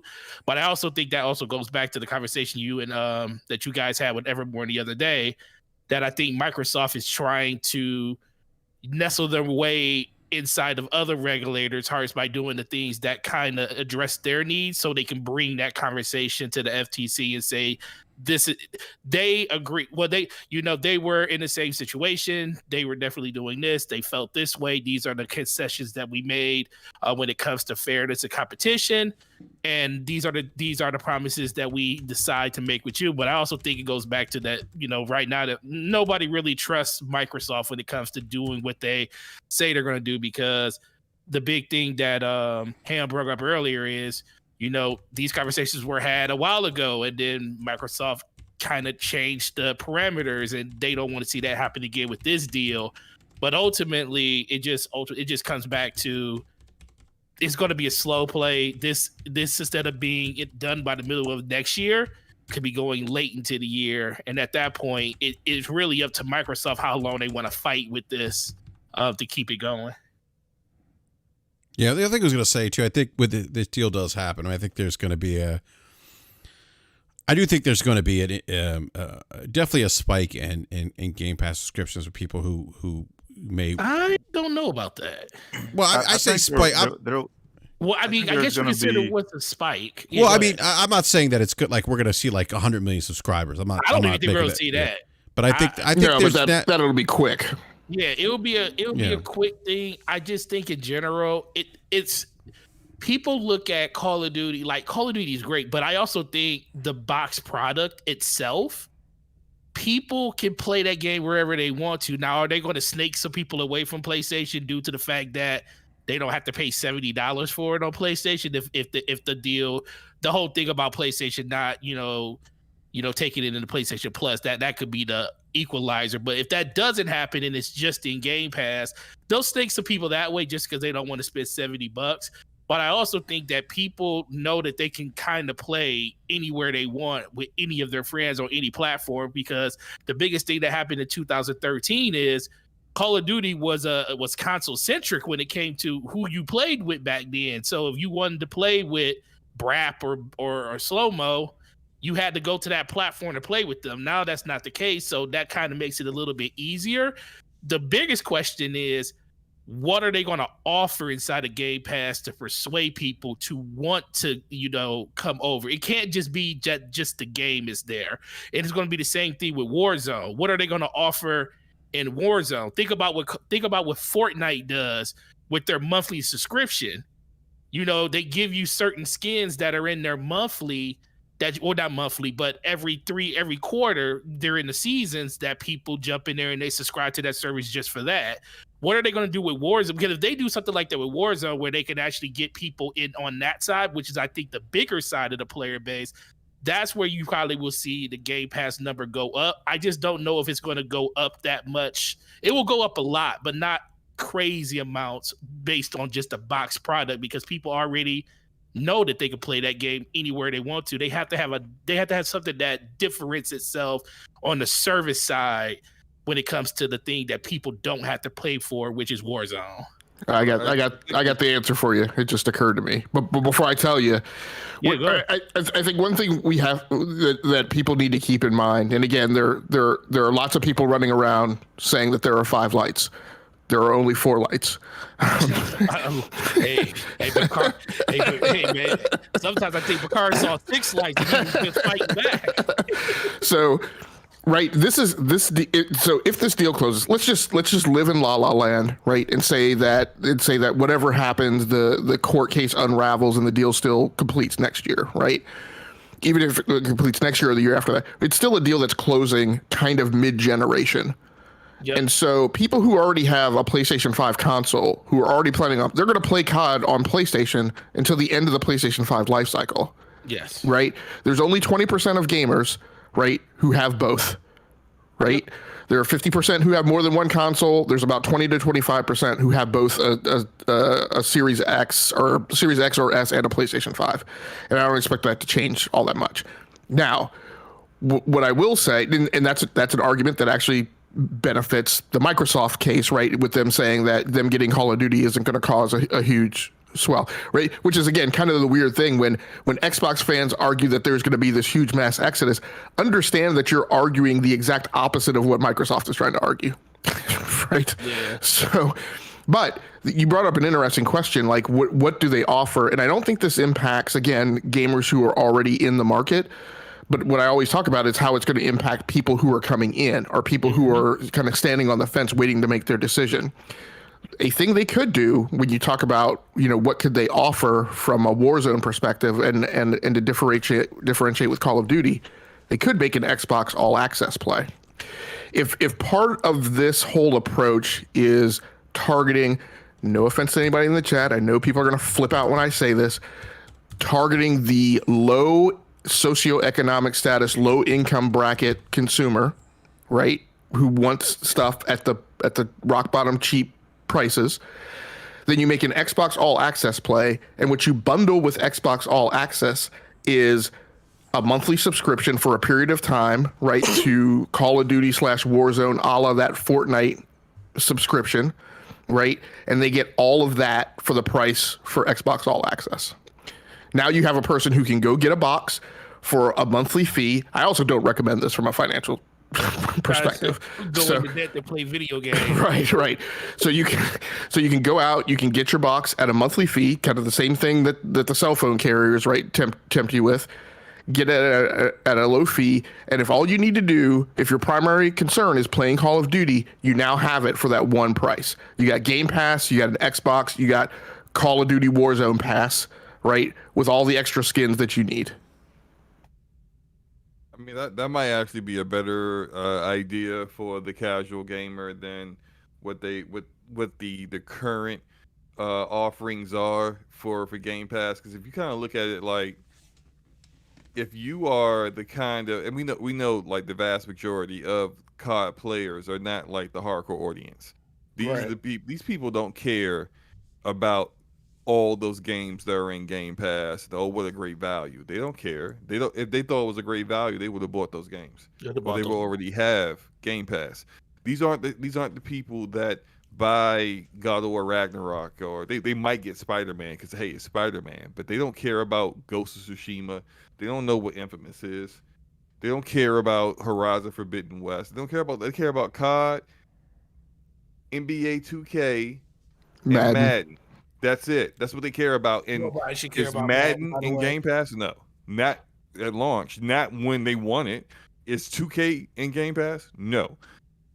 COD being one game that they play annually, being in Game Pass for $180 a year. How was that a great deal for them? If they don't value the other games, that means nothing to them. They spend $70 on COD, and then maybe another $20-$30 on microtransactions throughout the year.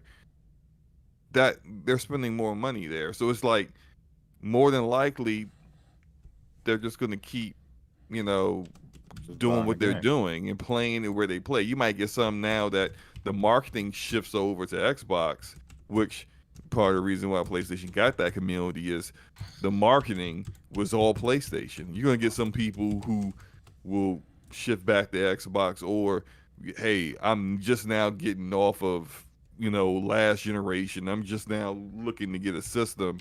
Oh, I'm going to go, hey, it keeps saying Xbox for this game. I'm going to get it there.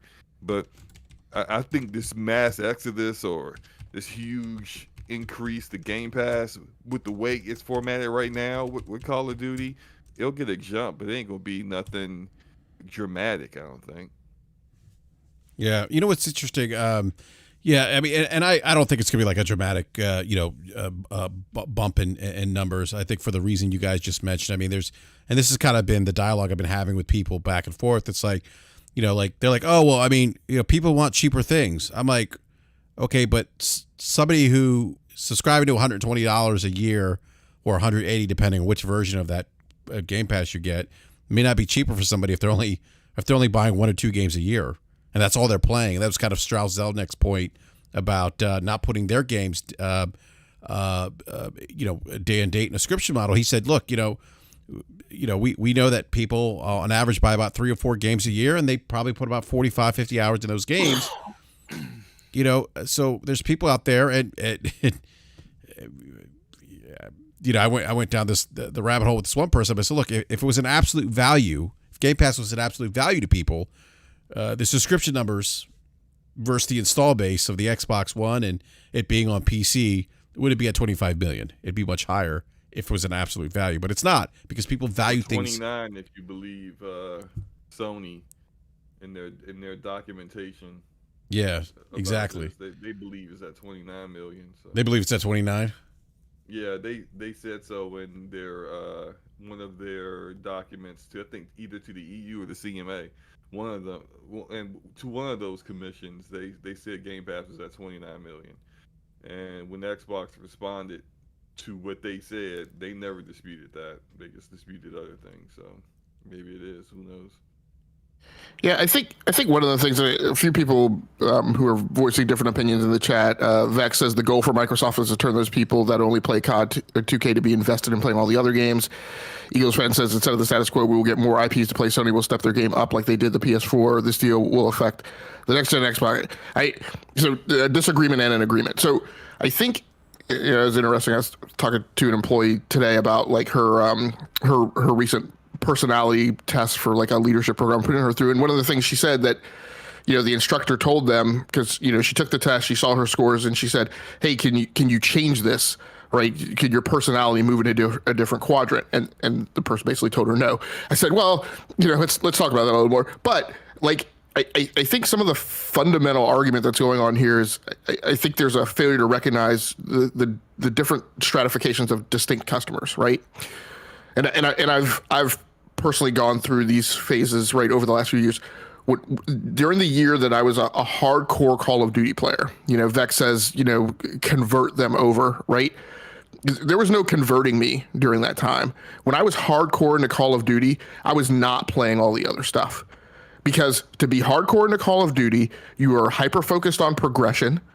And in order to keep pace with progression in comparison to all your peers who are also trying to be hardcore in Call of Duty, there isn't time. There isn't time, at least for a working adult, right, who actually has a 40-hour-a-week job.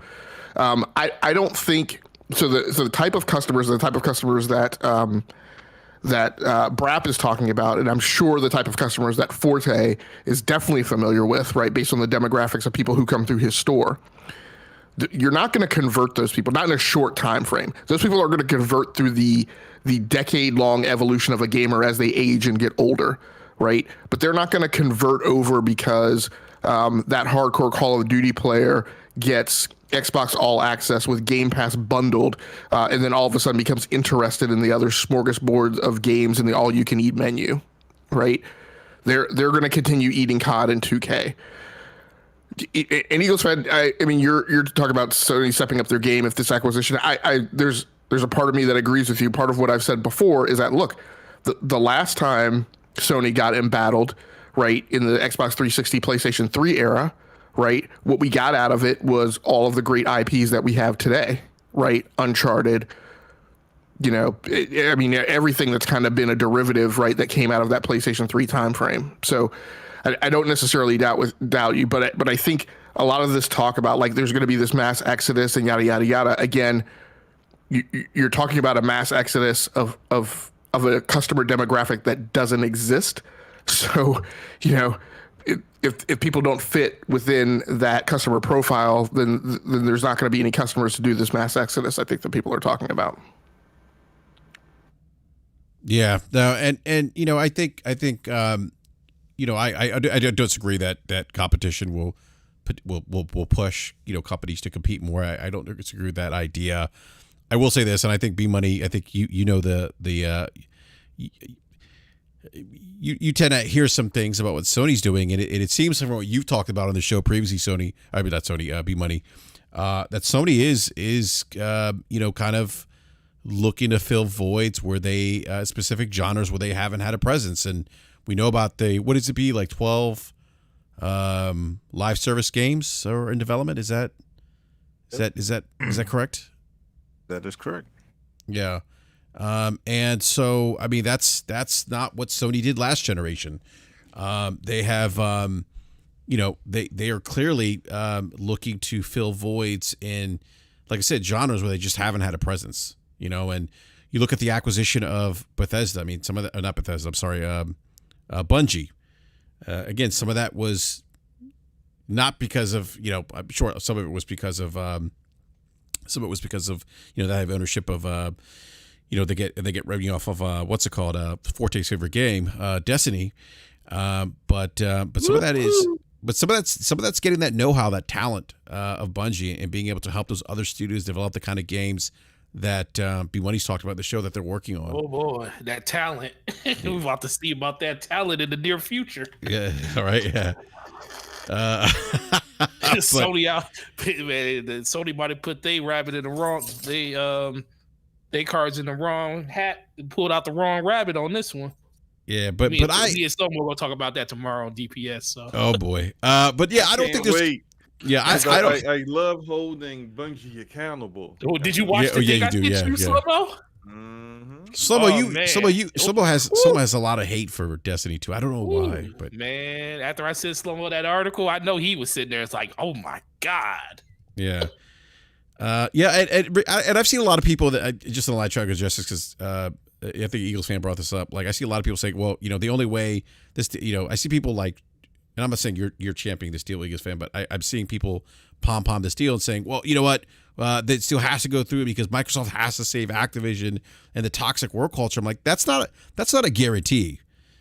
Changing toxic work cultures, especially look, Microsoft has its own issues right now. I mean, Right. Would you say so? Would you say so?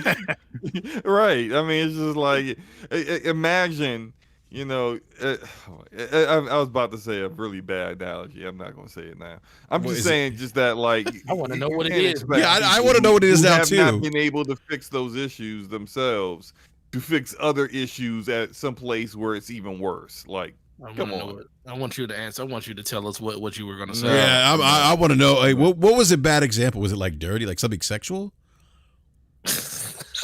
I'm not saying it, Enrique. Why are you go there? Like, I'm just asking. Like, was it like something sexual? Or So, something? I don't know. you could have Very you could have just asked if it was safe for work or not. Okay, yes, thank you. But was it safe for work?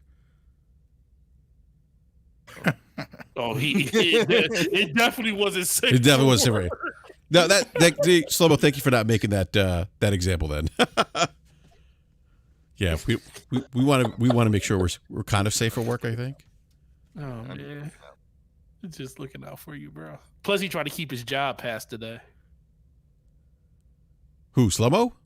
Yeah, you don't want to put stuff out there like that. You Oh, don't know yeah, who's watching. You never know who's You don't listening, know Slow-mo. who- Yeah. You don't know who's watching.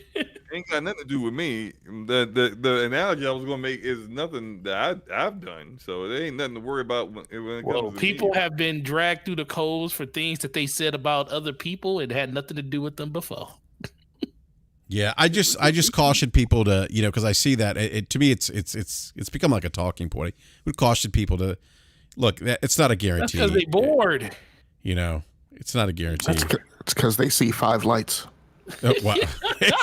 Tell me you see 5 lights. Who Look, touched you while you looked at these lights? Look, the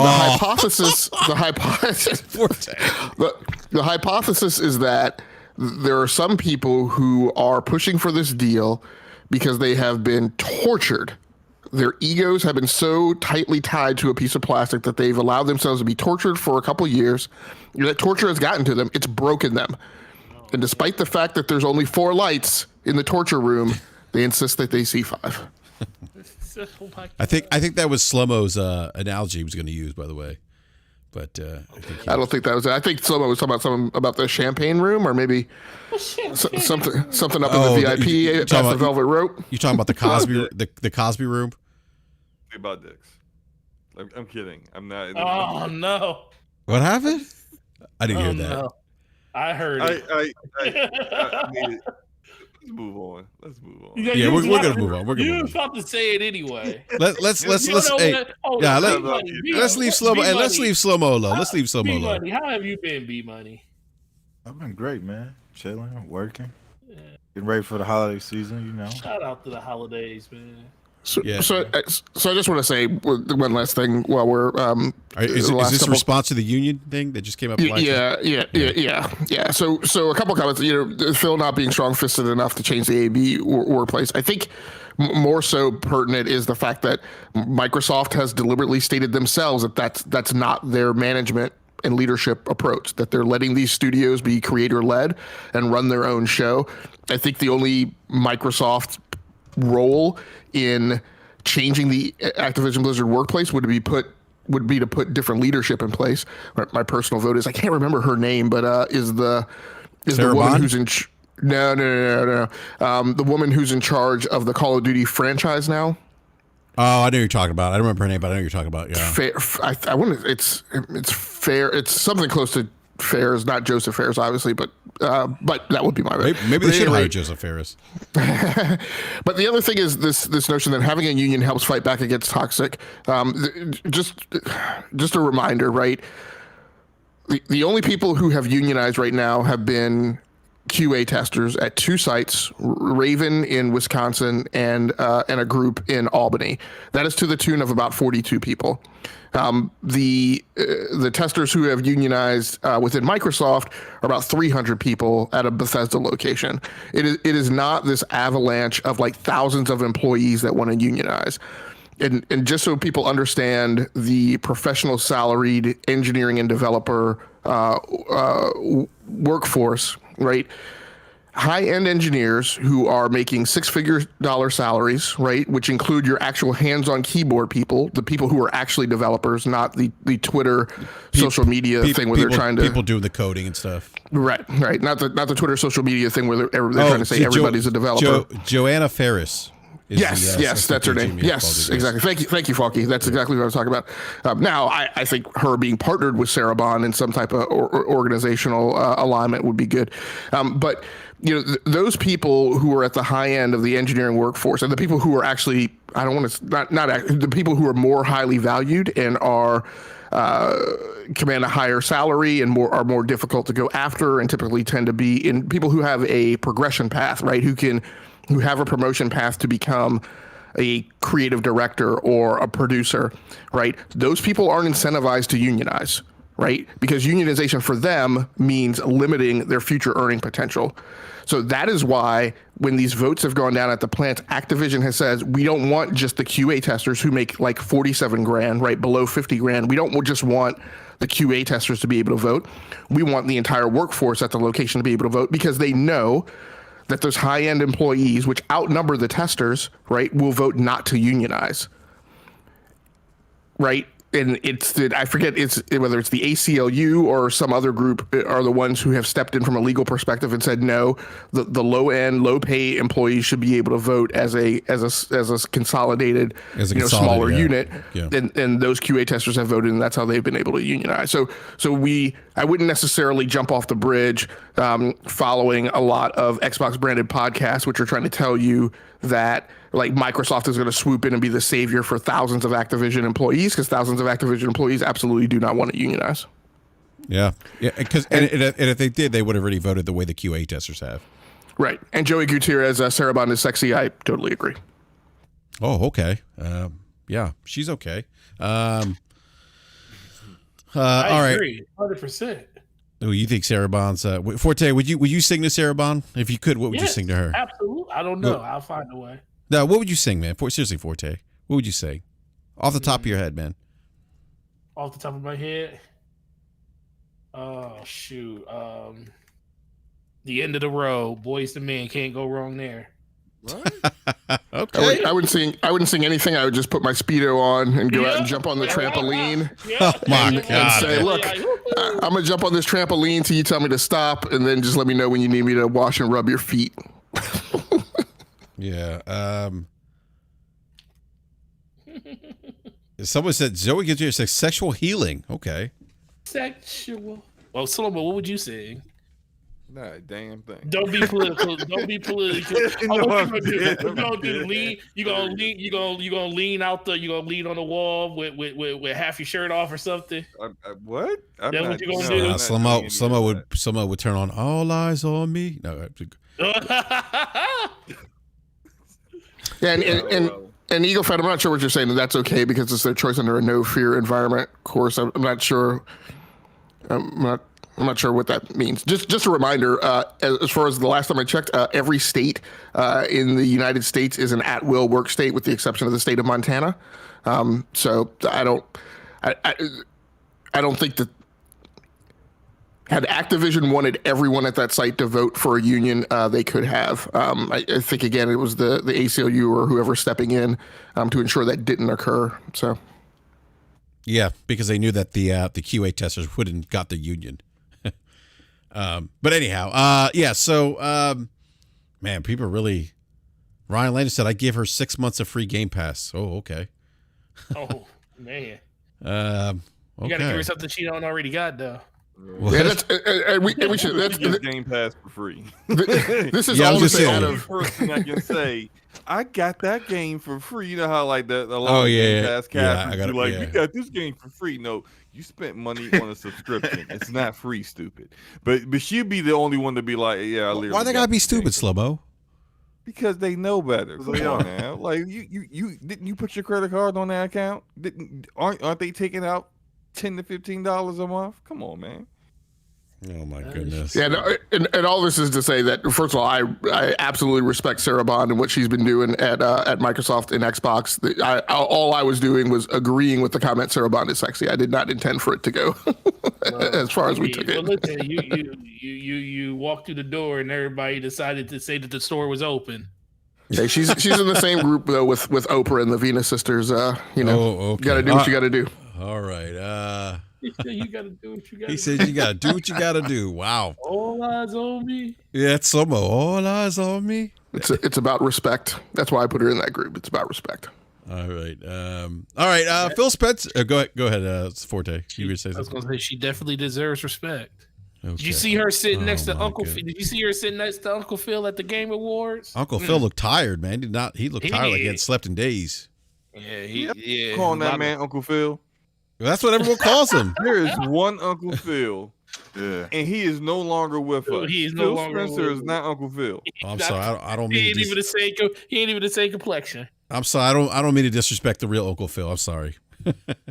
So, I will. Okay.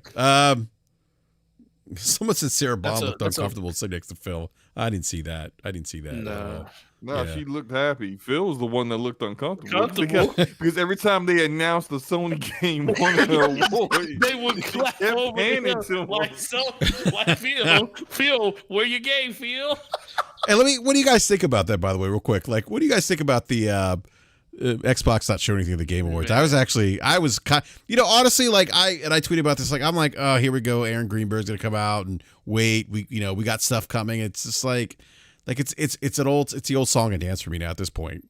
For me, at least, I'm just, considering what the competition's doing, Nintendo and Sony, I'm just like, okay, guys, like, here we go. Like, I would have liked to see them, especially their competitors showing stuff. Has seen Microsoft. They did run the GamePass commercial, but I would have liked for them to show something. I think Phil Spencer will be gone before this generation is over. He's not going to get fired. I mean, I think he'll. No, not fired. I think he's going to retire before this generation Yeah, I think is over. I think he might be ready to walk away. I think after his deal is over with. I think he's. Yeah, I've never thought. I thought he would at least make it through the generation, but I think all of this with these deals, the situation of the studios and stuff, getting these games out with delays. I think COVID literally shortened a lot of people's life expectancy when it comes to these jobs now, because it was like you felt like 1 year turned into like 4 years of work. And I think for him, I mean, what else did he have? I mean, what else does he really have to prove? He made Xbox viable again. And as much as people don't think that the games and stuff aren't there, I mean, Xbox is relevant no matter what, and he did that. I just don't think it didn't. Every time you see him, you see Sarah Bond, and people thought we were joking. Like, Sarah Bond is literally the heir apparent to Phil Spencer, and the more and more I see them together all the time, the more and more I just don't think sooner or later he's walking out the door and he won't even make it through the rest of this generation. I give it 2-3 years tops before he retires and she takes over. I mean, yeah, I think if he does retire soon and she's still she ain't been poached in yet, the role, and she hasn't gone anywhere or moved anywhere or done anything else, I do think she would be the one that would take over. But to get back to the topic, yeah, it seems to me like they consistently don't know what their audience is looking for and don't know how to manage expectations with their audience. If you were not going to show anything this year, it'll be the first time that you didn't show in since 2019 that you hadn't shown anything at the Video Game Awards. You probably should have said something, especially when you had the kind of year that you had where you only dropped one first-party game, and it was the kind of first-party game that's more of like filler in between bigger first-party games. That's no disrespect to Pentiment. It's a fine game, but it's not. It is a game where Xbox has consistently done this, where they put like these smaller games, these AA games or whatever, and because they lack content, those games get kind of pushed further into the limelight and treated as if it's something that is not. right? That happened with State of Decay 2. That happened with Sea of Thieves. You know, back in 2018, those games shouldn't have been like looked at as, oh, here's your AAA banger of the year. No, not at all. But Yeah. you know, they keep putting their studios in these positions. They haven't really released a lot of games this year. And then people had expectation, well, hey, look, they're going to show some at the Video Game Awards. They always show some at the Video Game Awards. They've showed Hellblade. Everything that we've seen from Hellblade has been at the Video Game Awards. They showed their damn console here. Didn't they tease Perfect Dark at the Game Awards? They did Perfect Dark. So it's like you would think that they would do something, especially when you got in the next 6 months you're dropping 3 first-party games.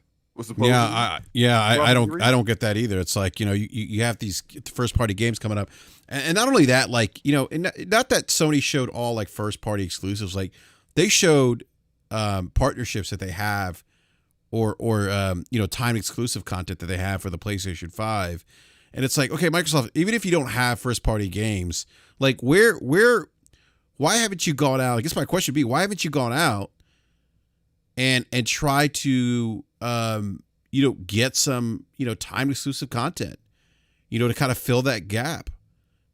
Like, they haven't even done that. And I'm like again, I've I've said this before the show. It's like, you know, for me at least, you know, I don't think they've I mean, again, for all the things we heard about, and I know it's marketing, but you know, the Series X eating monsters for breakfast and being the most powerful console in the world, 16 teraflops, whatever they were, you know, they haven't showed a game to me, well, except for Hellblade 2. They showed us that little vertical slice. They haven't shown anything else that made me think, wow, next gen's here from Microsoft. Like, I haven't seen that from them, in my opinion. Like, I'm like, we're year 2 into this generation, going on to year 3 next year.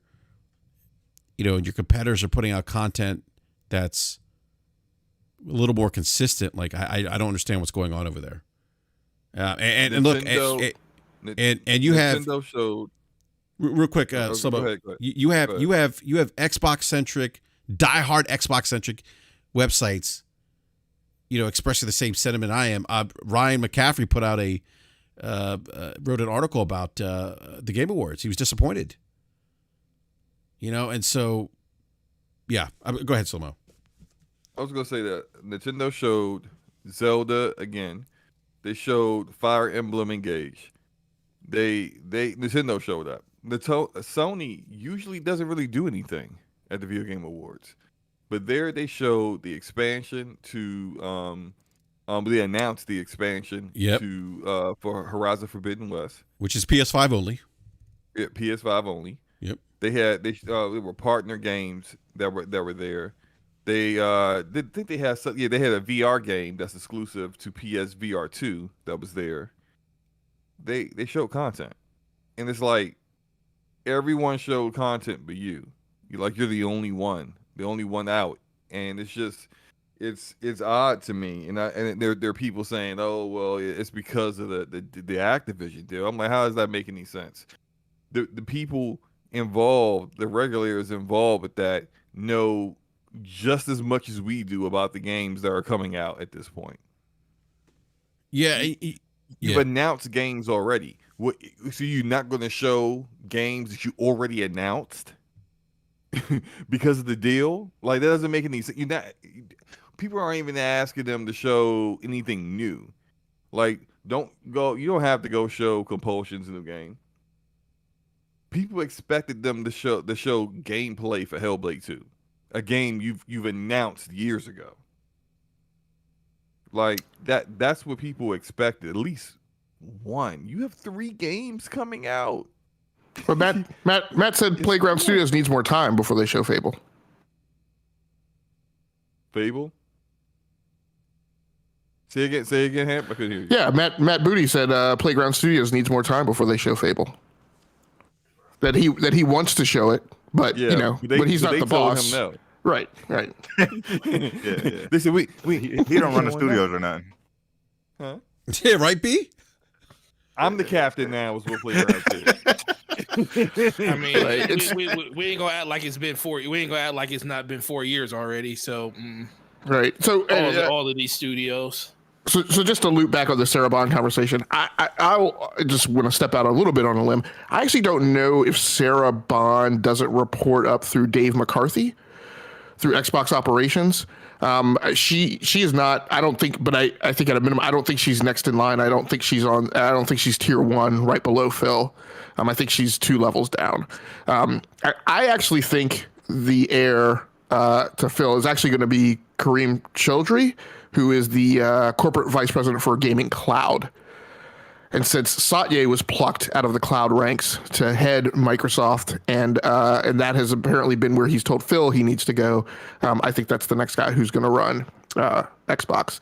But I think the main thing is, the conversation around all this is that obviously Xbox needs to do some things to address its production pipeline. While you guys are saying, all those things about Xbox kind of not showing up at the Game Awards, I guess maybe my question is, and I'm just expressing this as a thought, not saying this is the way I feel. Theoretically, the schedule's locked through mid 2023, right? They established that at their summer show. The roadmap has been laid out. There's a big tile of Xbox box art graphics, right, that everybody can go to on the website. Was there a need for them to show up at the TGAs? Yeah. Yes. Yes, there was a need. There was. You know what, Hamp? Fuck their pipeline. Oh my God. Who cares about what we planned on doing this, we plan on doing that. Nobody cares about that. Your fan base wanted to see something because they ain't seen anything since June. And we got on Sony about that too. When Sony went that 1 year and didn't talk about anything, and we was getting on everybody like, "Oh man, Sony ain't talking. What's really going on?" And it had people worried. And then the whole conversation with God of War and the back and forth with that. Is it coming this year? They keep the developers are saying it, but Sony's not saying anything. Forte, I get that sentiment with Sony, but the one thing. No. I'm just saying. I understand. I understand your point. Yeah, I agree with Slow Mo. Yeah. But for me, like with Sony though, and I understand the sentiment. People are like, well, where's Sony shows up? I don't worry as much about Sony and Nintendo given their track record. Like they got enough political capital with me for me to be like, you know what? They're probably doing their thing, and I'm sure whatever they have planned is going to be good. No, but even you were frustrated during that time. No, I was, but again, you get frustrated because these companies, you pour money into these companies, but again, and expect a return on your investment because of the things that they promise. But I don't have a doubt that at some point Sony's going to deliver some goods, Nintendo's going to deliver because of their track record. I don't have that same sentiment about Microsoft first party. Oh no, Microsoft just gets the shorter leash. All these companies have to vie for your dollars every year because guess what? Every year there is something that can take your attention away from them. And it may not even have something. See, everybody keeps thinking of gaming as the central hub to that. People lose interest in stuff all the time. Just because you're playing games one moment don't mean the next moment, something else in your life might come up that props up and takes precedent over what you were doing before. And they need to, and that's why they come up with blockbuster movies all the time. That's why they come up with blockbuster games all the time, because they want to keep the median relevant. And when you don't keep the median relevant, especially when you got people that are kind of just hog-tied to a certain platform, they'll either leave that platform or they'll find something else to do. And that's what's been happening. So just because, I agree. Sony, when it comes to gaming, I had no doubt that Sony was going to do something. But not everybody pitches their horse, just in gaming, just because, they might. I have people literally every day, not every day, that's hyperbole. Probably once, twice a month. 3 times, lady. I have a person that would trade their system in, and I ask them like, "Why are you getting rid of your PlayStation? Or why are you getting rid of your Xbox?" I said, "There's nothing that I want to play. This has been one of the driest years of the year for me, and when they come out with something relevant, I'll buy another one." And I guarantee you that happens a lot over the course of just people coming in and out, because you, like you said, gaming is we're the hardcore, but there are a lot of casual peoples in it. And those casual people look at that system in front of them. It's like, this is a $500 system that's doing nothing. Now, to me and you, that may be okay because we know games are coming. But for a person that literally bought this and says, this is doing nothing, and they're not talking about anything, I'm going to get rid of this. And then guess what? What's the chances that they may come back? They may never come back. And that's the thing that these companies are playing with. And that's what Microsoft is playing with right now. Yeah, because you see that all the time. Just like, there might be a gamer who jumps in and, what I mean, they see everybody talking about The Last of Us, and that's the game that they play. They beat the game, and now they're looking for something that's akin to that. Or, you know what I mean? They get in and play Halo, and they're having a good time, and now they're looking for something that's akin to that. And there's nothing else that's out there. So they're like, all right, well, I have my fun with this, so I'm kind of done until, there's something else that comes out. And you see that all the time. You see that with game sales, because there's only like a handful of games that sell a lot. And then there's games where you're like, look at it and it's like, oh, the game only sold 3 million copies, and it's like on every platform, and people are just not even paying attention to it. You know what I mean? So, I totally agree with what Forte is saying, because, there's only a handful of gamers like us that are hardcore, that are there for all the big blockbuster titles. And most gamers are there for, the 1 or 2 titles that they're really interested in. And if those games don't continue to come out, then, they'll find something else to get into.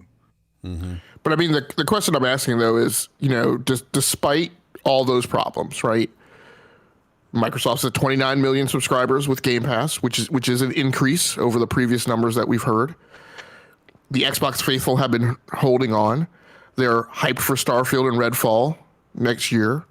I haven't seen, and I'm not saying that there's a reason for this, but I haven't seen a lot of shakeable faith from those who are bought in. You want to know why there's no shakeable faith? Because every platform has its diehard rock with you core.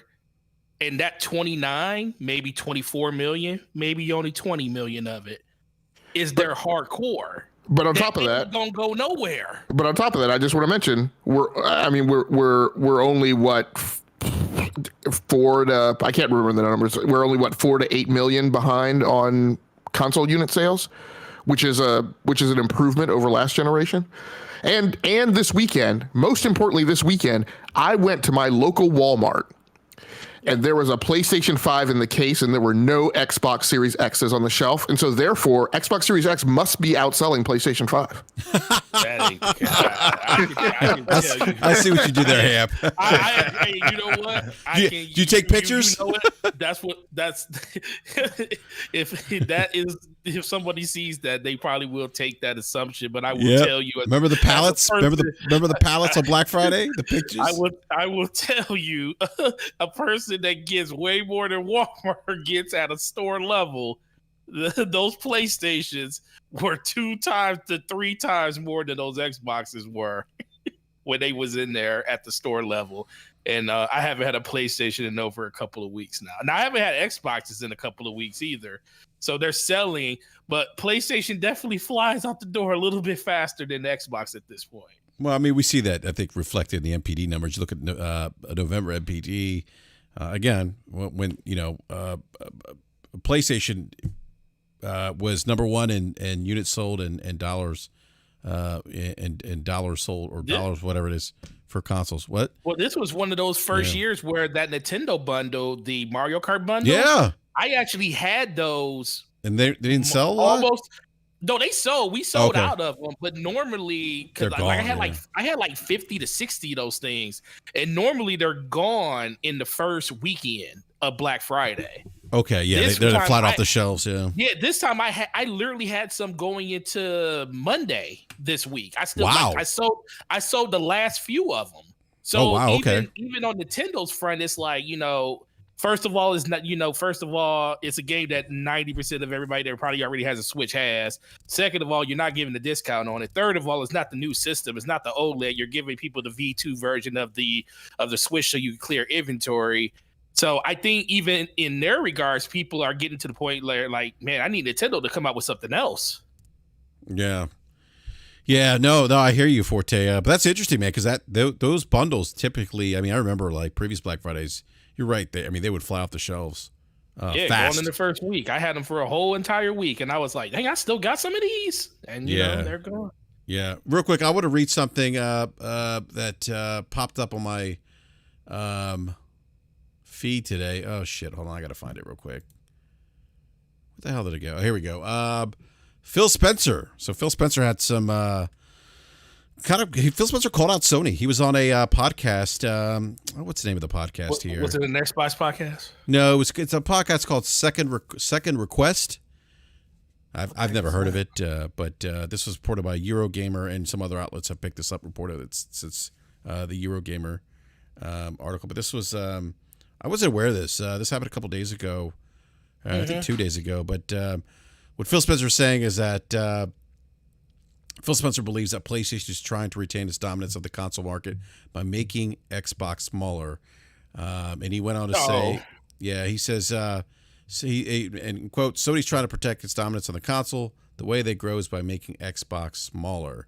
He said Sony's the one major opposer to the Activision or the ABK deal. He said that Sony has a different view of the industry than we do. They don't ship their games day and date on PC. They don't put their games into their subscription when they launch their games. Sony is leading the dialogue around why this deal shouldn't go through, saying the company's trying to protect why the deal won't go through. Saying that, and then Phil Spencer said, saying that the company's trying to protect PlayStation's dominant position on consoles by grabbing onto Call of Duty. Isn't that what they're supposed to do? Yeah, basically. I mean, yeah. Every time ahead, Phil talks about this deal, he just sounds sillier every single time. Well, I won't say why do you think that Sony's supposed to come to the table and just sign a deal with you when they are your competitor? What in your right mind makes you think that Sony's just gonna sit down and be like, yeah, go ahead and take the biggest franchise, third-party franchise, and go ahead and put it on your umbrella, and we'll sign this 10-year deal. What makes you in your right mind think that your biggest competitor would do that? So Sony is not making Microsoft small. Microsoft makes itself small because they have no notable games to talk about. Right. Yeah. They do that to themselves. There it is. Microsoft bought Halo. They bought Gears of War. Now they're trying to buy the other biggest franchise in the world, Call of Duty. So what notable games can you say that Microsoft has put together? Only one I know is Forza. That's it. That's the only one they made from the ground up. Exactly. And they have Fable, which We had they Fable. got rid of the studio that was originally working on the franchise. Now they gave it to a studio that only made racing games. And now they're struggling to even put the game together because they're working on an engine that they can't figure out. Right. Yeah, let me. Yeah, real quick, Who's making Microsoft small? Them or PlayStation? well, B, The engine's not set up for it. yeah, real quick, B, real quick. To your point, and let me just pull up this other article here. Where is it? Brad Smith actually said. He said, look, the FTC case is really based on a market that they've identified that they say has two companies and two products, Sony, PlayStation, and Microsoft Xbox. And he says, he goes, if you look at PlayStation, this is Brad Smith, PlayStation has 286 exclusive games, while Xbox only has 59. And Brad Smith goes, yeah, it's Microsoft's fault. So Brad Smith went on to say, so the administrative law judge is going to have to decide whether going from 59 to 60 is such a danger to competition that he could stop this from moving forward. Now, 50 that well, one 59. Yeah, he's playing semantics because he's just throwing out numbers. And you could say, oh, well, they got more exclusives. You're taking the biggest franchise of all time and putting it under your umbrella. 25% of the adjustable market for a calendar year.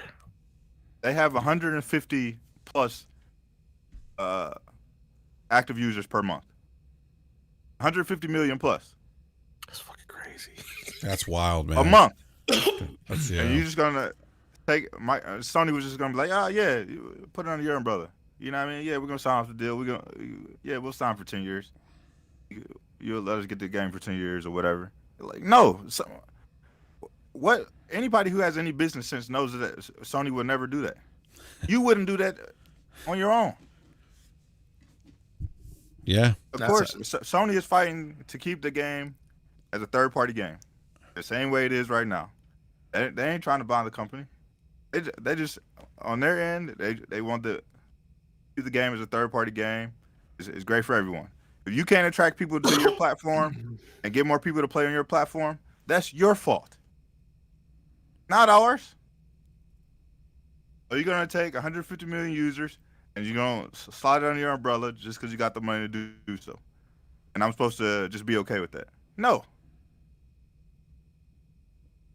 Yeah, I mean that's we've been talking about that a lot on the show, that Jim Ryan, that people have accused him of being what was it, Hamp, not honest, or I forget what it was, but no, like Jim Ryan's actually behaving like you said, like the way a C-level executive would behave, like the way a company would behave, and we see this with other companies. We see. You remember Tim Sweeney vomiting all over Twitter, kind of putting Apple's business out there, and but I want to go back to one more comment that Phil Spencer said in this interview. He said the largest console maker in the world raising an objection about the one franchise that we said we said we will continue to ship on the platform. It's a deal that benefits customers through choice and access. I gotta be honest with you, I'm still kind of like. I've heard Microsoft say choice and access right now. Yeah, that's what I'm saying. Like, we have choice and access right now, Phil. Like, it's cross-platform, and you could buy it wherever you want now. They need to flesh that out a little bit more, because we have that choice right now. Unless you're saying, hey, we want to give it to people cheaper, and that's the other choice. But I think that's always been their choice when it comes to like accessibility, when it comes to how you're able to interact with the price or just getting that game in your ecosystem.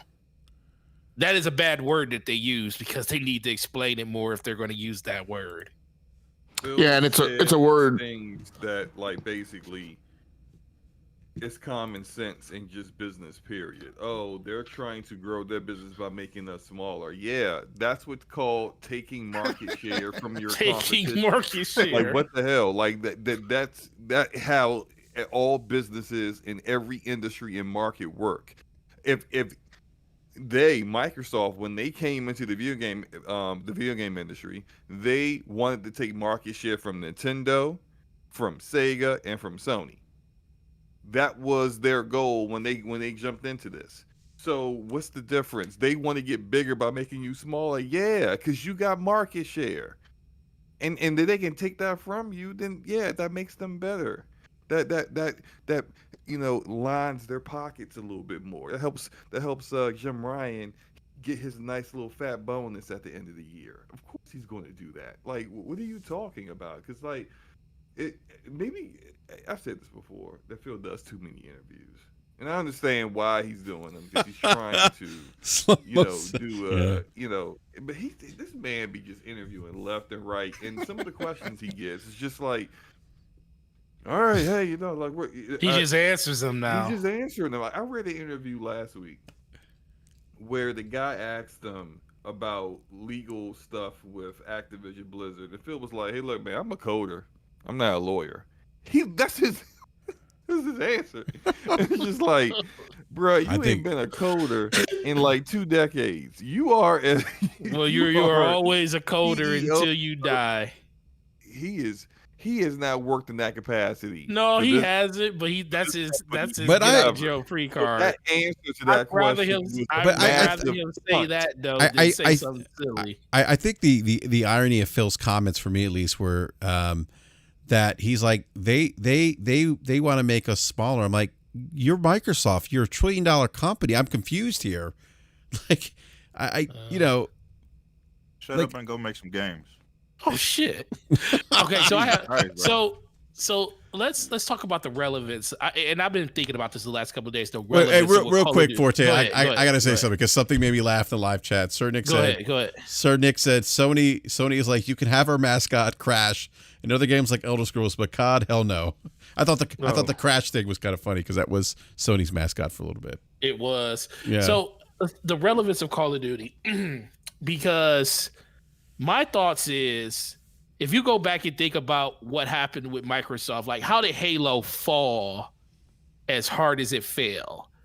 Well, it was kind of twofold. You know, after Halo 3, Bungie was pretty much done with it, and they probably made arguably one of their best games ever in Reach when they were done with Halo. But then we had Halo 4 on the 343, which was okay, but not a world beater. Then you didn't launch your next generation console with a Halo game, which would have been in 2013. And then I believe it was 2015 is when Halo 5 came out, and it was kind of like meh. So the fact that you literally went about 5 years, 6 years without a legitimate Halo competitor that everybody can say that this is one of the best games ever, it over the course of time, it just kind of dwindled in importance when it came to gamers. Contrast that with Call of Duty. Call of Duty releases every year. So even when you get a bad Call of Duty, you only got to wait one more year into the next one. And the next one could be better. It could be worse. I mean, usually they're not worse, but they're probably on par or slightly better. Or they listen to the community on certain things to kind of fix it to make, people a little bit more happier. But, we always talk about them making it not an annualized series where they actually turn it into like biannually or something, or every 2 or 3 years. Do we think Call of Duty would have the same staying power? Now, Warzone is one thing, but we're talking about the box product side of it. If they do that, can they go 2 or 3 years and make a Call of Duty, and then that next one that comes out 2 years later, will it still have the same buzz and impact that it does now? Because right now you just got people on a hamster wheel. It's like it comes out every October and November. People just know that it's coming. So in their minds, they just are like zombies and they just pick it up because that's the only thing that they kind of play. Versus if it isn't annualized anymore and it's every 2 years or every 3 years, will that same staying power for that game be there, or will we see a precipitous drop, especially if the game isn't as good as the predecessor and we have multiple releases where the game doesn't live up to what people's expectations are anymore? It just depends on if there's other games that fill that void. You know what I mean? Like, if we gotta wait 2 years or 3 years for the next Call of Duty, and somebody else comes and releases, a pretty good shooter, in that same time slot that Call of Duty would normally release, and you might get a little, some people to taper off and start playing other games. But it also depends on if they continue to update the product. You know what I mean? If it's gonna be treated like a games as a service, as we kind of wait for those other games to come out on the biannual or every 3 years or whatever, then people might stay in there. But like you said, people are kind of like zombies with it. It's just like buying a sports game every year. You know what I mean? People who are dedicated to those games, they look forward to that release. You know what I mean? I look forward to 2K release every single year. You know what I mean? know you do. Regardless of what happened a year prior to it. So it's like, if you start to take that away, then you start looking over the fence and you see what else somebody else has going on. So one thing I got to ask is, we've talked about. I mean, we talk on this show a lot about the history of the industry, but on this particular topic, I've been realizing while we've been talking that we haven't wound the tape back far enough. And so when we go back to 2000, 2001, when Sega decided they were going to stop making the Dreamcast, we were perilously headed towards the industry only having the PlayStation and the Nintendo platform. And that is a place that none of us wants to be as a gamer. And the only thing that took us out of that nosedive was Microsoft making the Xbox. And they made a good play of it for 2 generations. what that seemed to say is that, and prior to that, lots of other companies had tried to get into the gaming space. 3DO, CDI, TurboGrafx, right? All of those companies fielded things where they were not able to get the prices down, which is exactly what we talk about in macroeconomics when we talk about, right, barriers to entry. So competitors were trying to get in. The cost and the supply of raw materials in the industry were such that competitors couldn't get in across barriers to entry and get the prices down low enough to be viable competitors to those that were already on the market. So what we learned out of that seems to show that the only company, even back then 20 years ago, that could make a push into the market was a mega corporation with the financial size and strength of something like a Microsoft. So if you take, so if Microsoft, right, has now been continuing to lose ground, right, now going into a second generation, making a better push of it this generation, but doing so by following, quite frankly, loss leader strategies, right, which is another anti-competitive no-no. So if the FTC goes back that far and looks at it, right, does that optic still make it wrong to approve this deal? I mean, if Microsoft doesn't really, from a financial perspective or from a market company, doesn't really have to keep its foot grounded in the game industry, right? It could offload Xbox and it would be just completely fine. So hey, I'm sorry. I think that could be something that kind of hurts the deal. You know what I mean? The fact that we learned during the Epic and Apple case is that Xbox hasn't been profitable.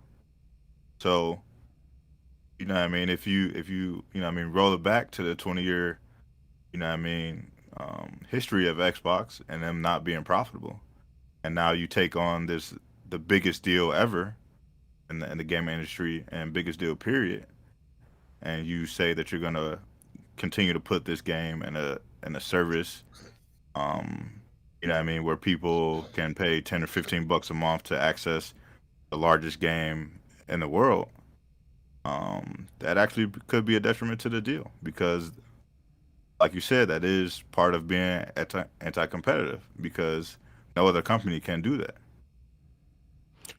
Right, which means then if everything follows the status quo, the deal doesn't get approved, Xbox continues to backslide. Right, it just leaves us, quite honestly, in a similar perilous space where really the only companies that we would have hope in coming in to be a third viable competitor are Amazon, Apple, maybe Nvidia. Like, and those companies have nailed hardware, but none of them. Maybe you could make an argument that Apple, with its Apple TV Plus, is starting to figure out content. But in many maybe Amazon, at least the Prime Video side of it too. Yeah. I mean, but those companies get hardware, but they struggle with content. Right. When we talked about Google, we talked about Amazon, and how these $1 trillion companies weren't able to put something together in a gaming front. You know, Amazon is still trying with Luna. Google just gave up. Is it hard to say that Microsoft's in that same situation? They just made it a lot further along because they happened to catch lightning in the bottle twice with 2 IPs when it comes to Halo and Gears of War that got their foot through the door. Halo definitely saved Xbox. Yeah. Halo. Well, it started with Xbox. It kept Xbox relevant. I think Gears of War ushered 360 along on top of what Halo was able to do, still being in a powerful system. But who's not to say that Microsoft just isn't equipped to manage this type of endeavor when it comes to just gaming anymore? And who's to say that in their eyes, you know, they talk about how it's not going to, them not having Call of Duty for PlayStation wouldn't be detrimental to, you know, PlayStation. But how would that be to Xbox if they didn't have it?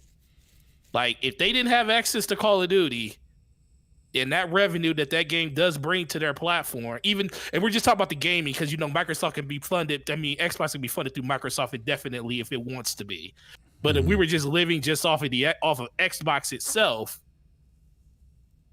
does Xbox need Xbox needs Call of Duty more than PlayStation does? Yeah. And the ownership of if Call of Duty was to be owned, and if they wanted to make an argument and say that this would almost save them when it comes to like their pipeline and be able to, endure and making sure that they can continue to make games in the future, because, Xbox isn't going to, I don't think Xbox is going to do it forever, or Microsoft's going to do it forever and not see a return in investment from the Microsoft team. So Call of Duty could cover up a lot of grenades in the field, a lot of landmines, because of the revenue it brings in, and that would go directly to the Xbox bottom line just because it's under Xbox. But if they don't have that, what is the next step at that point? Because we know PlayStation will be fine, but will Xbox be fine if this deal doesn't go through? Well, and that's my point. Just to present a different perspective, right? That, are we potentially looking at a doomsday scenario, right? And maybe the Microsoft argument should be, hey, since that finding, right, in 2001, we have been very guarded about stepping our foot in the direction that is going to draw anti-competition, antitrust eyeballs to what we're doing. So we have held back from leveraging the financial strength of our $1.9-2 trillion company into our gaming market. However, following that strategy has led us, right, again, go back to where when we brought the Xbox in, we were the only company that could do so because you had to have that type of financial strength because other people had tried and failed. And so we brought in that additional competition, which was good for consumers. But following that strategy of holding back our financial strength being leveraged into that market, what we have encountered is an inability to compete at parity with Sony and Nintendo, who had a head start and were ahead of us in the gaming market, right, for a number of generations. Granted, PlayStation only won, right, but Nintendo has also been around. They could present the difficulty that there is in gaining traction in the gaming market. They could point back to TurboGrafx, 3DO, Philips CDI, right, and they could say that, look, unless we are able to make a competitive leap forward in a single bound by this acquisition, we may be looking at potentially divesting ourselves and pulling out of the gaming industry, which is going to leave consumers with only two viable competitors. And how is that good for consumers? Yeah, I mean, that's a legit. I never thought about it like that, but it's when you sit there and think about it, though, how much is Microsoft willing to bleed into the Xbox? Hamp's auditioning for counsel for Microsoft right now. Look, I don't think. Well, one, I don't think Microsoft's going to get out of this. Even if this deal doesn't go through, I don't think they're gonna leave gaming. I mean, they could present that, but I think they really want Game Pass is. We got to remember this. We talked about the Game Pass isn't just about the console space. It's about penetrating other markets. It's enterprise and everything. Penetrating other markets. They want the King portion, the ABK. They want the Call of Duty portion. Yeah. I think that's but that's the thing, they need hand in hand with the content, right? And if you so they have the infrastructure, they have the reach, they have the ability to get to users who have mobiles in their hands. But if they can't rapidly put content in there, they're not going to be able to attract those users right to that honeypot. Yeah, no, I get that, but my point, I don't think they leave because of COD. I think they probably look elsewhere and look for other acquisitions, or we always. Again, we don't know why this hasn't happened, but I mean, and maybe they've had this conversation with Activision, but they could always go back to Activision and say, hey, what is it going to take to get COD on Game Pass day and date? Like, what's that number look like? Maybe that conversation's already been had, but I also think by saying that, hey, look, we've only been able to survive or outlast the TurboGrafx 16s and the Panasonics because we are Microsoft. I think that also kind of plays into the argument of well, you're in a position to be a loss leader where those other two companies don't have the ability to do that. And I think that's, I think maybe, what was it, Forte, I think, or maybe it was you, Forte, you say, that's where the antitrust stuff comes into play, where, okay, Microsoft can come in and say, hey, you can get Game Pass for $1. We're going to give Game Pass all special for $1 right now for the next, 90 days, that launch window for COD, or you could pay $70 for it. And they can afford to take that hit because they're Microsoft. They can be that loss leader. So I think that argument too, that, hey, we're the only company that's been around for 20 years, that we were able to do it because we were Microsoft. Yes, we held back, but they kind of held back from acquisitions, but they were able to sustain whatever momentum they had because they were Microsoft and they could just take the loss because that's not their primary source of business.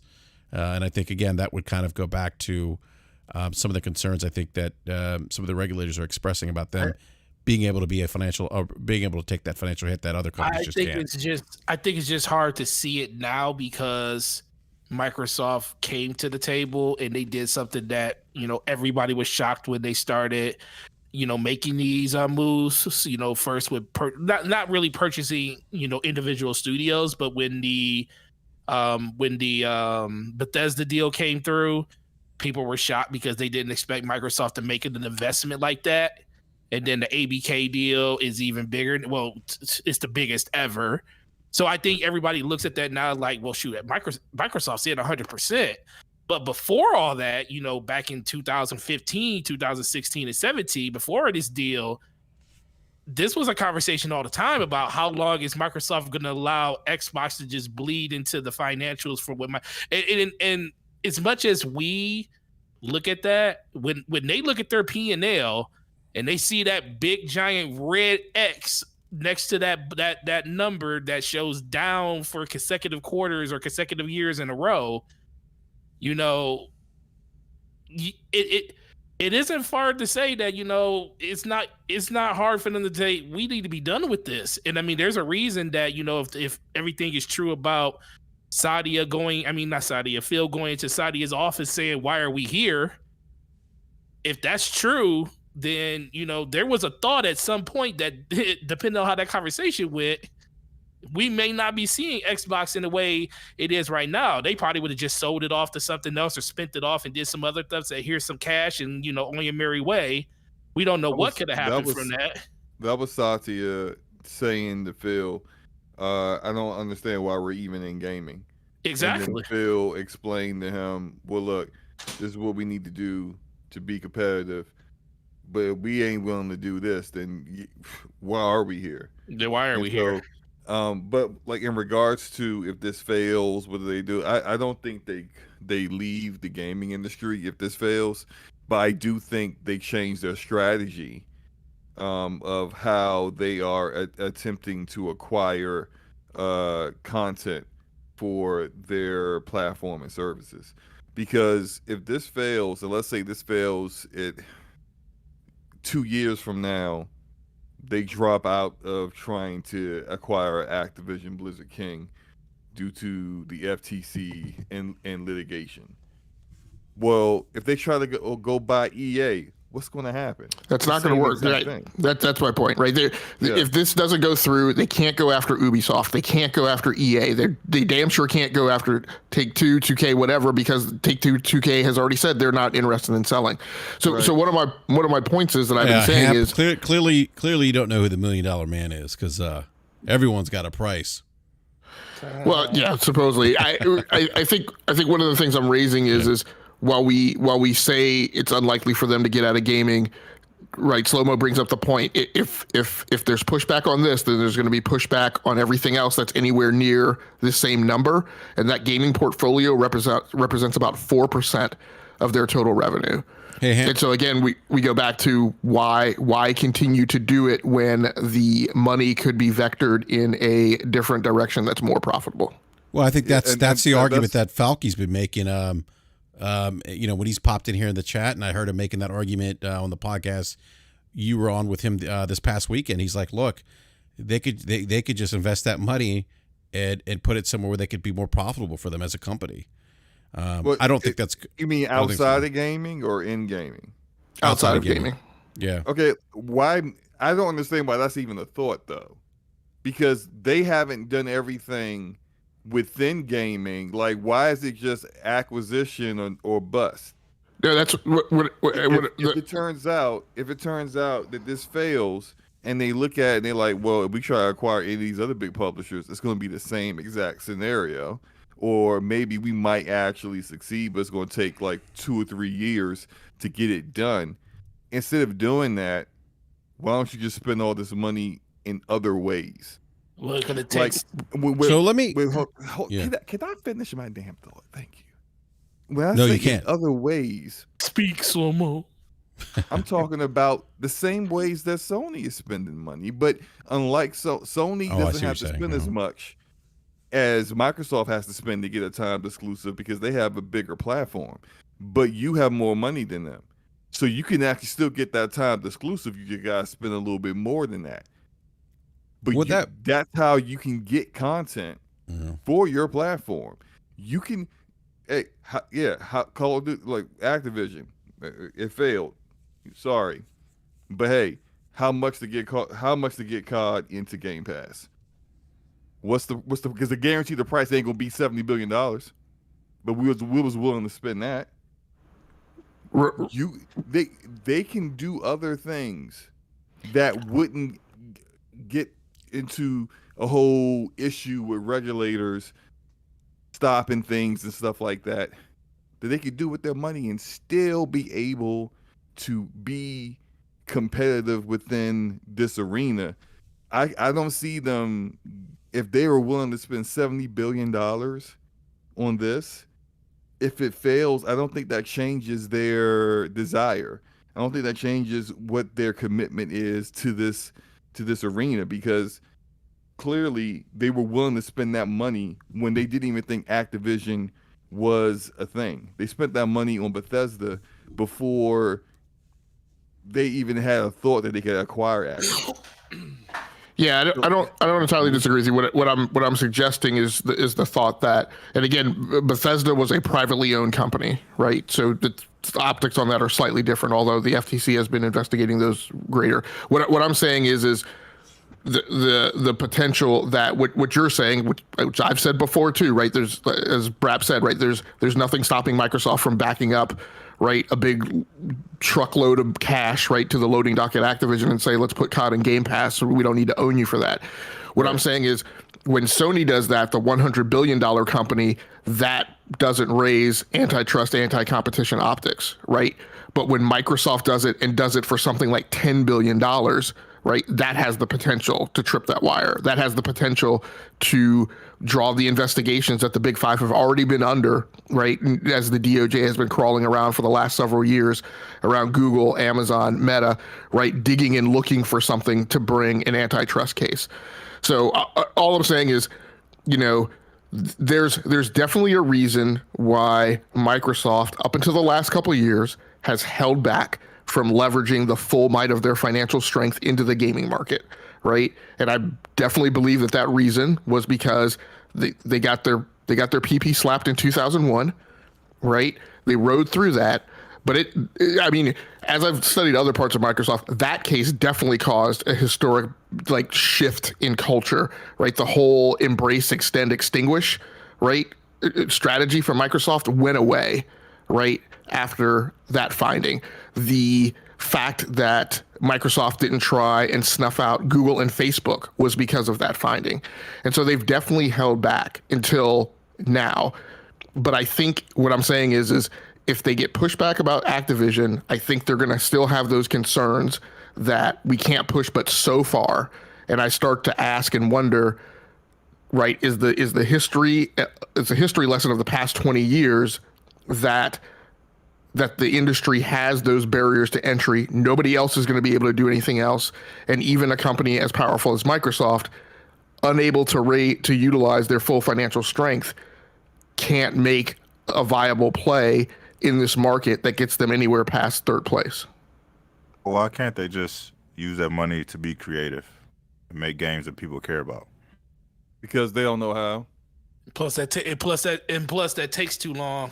for them. No. They're No, already no. doing that. They're already Oh. look. Every studio they've acquired, they has grown in size. They have Oh yeah, they invested have.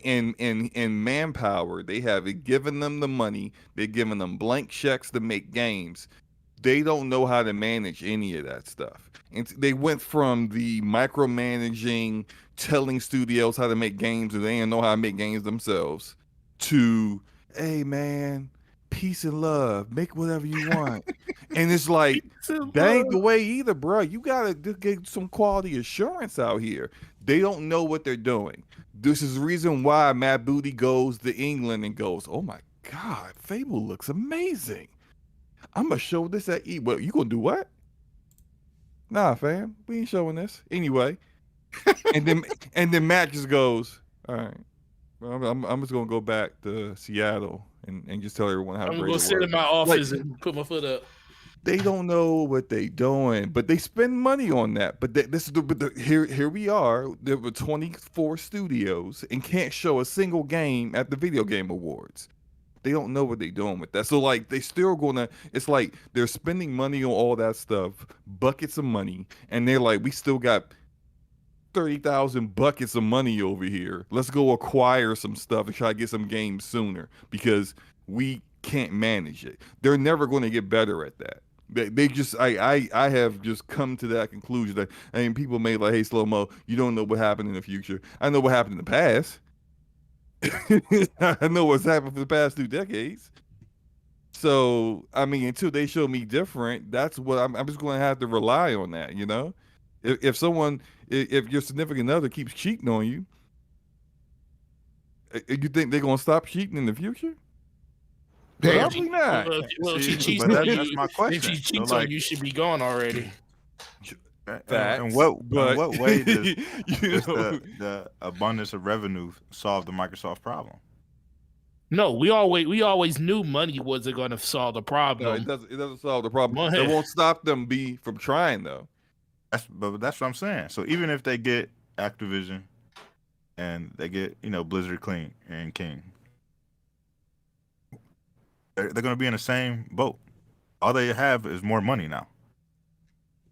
If you don't take the time to be creative and make games that people give a fuck about, all that other shit don't matter. Well, I don't really worry that much. I mean, about the Bethesda side of it, just because we haven't seen their games yet. I'm worried about the Xbox Studio side because, like I said, those studios were going on 5 years.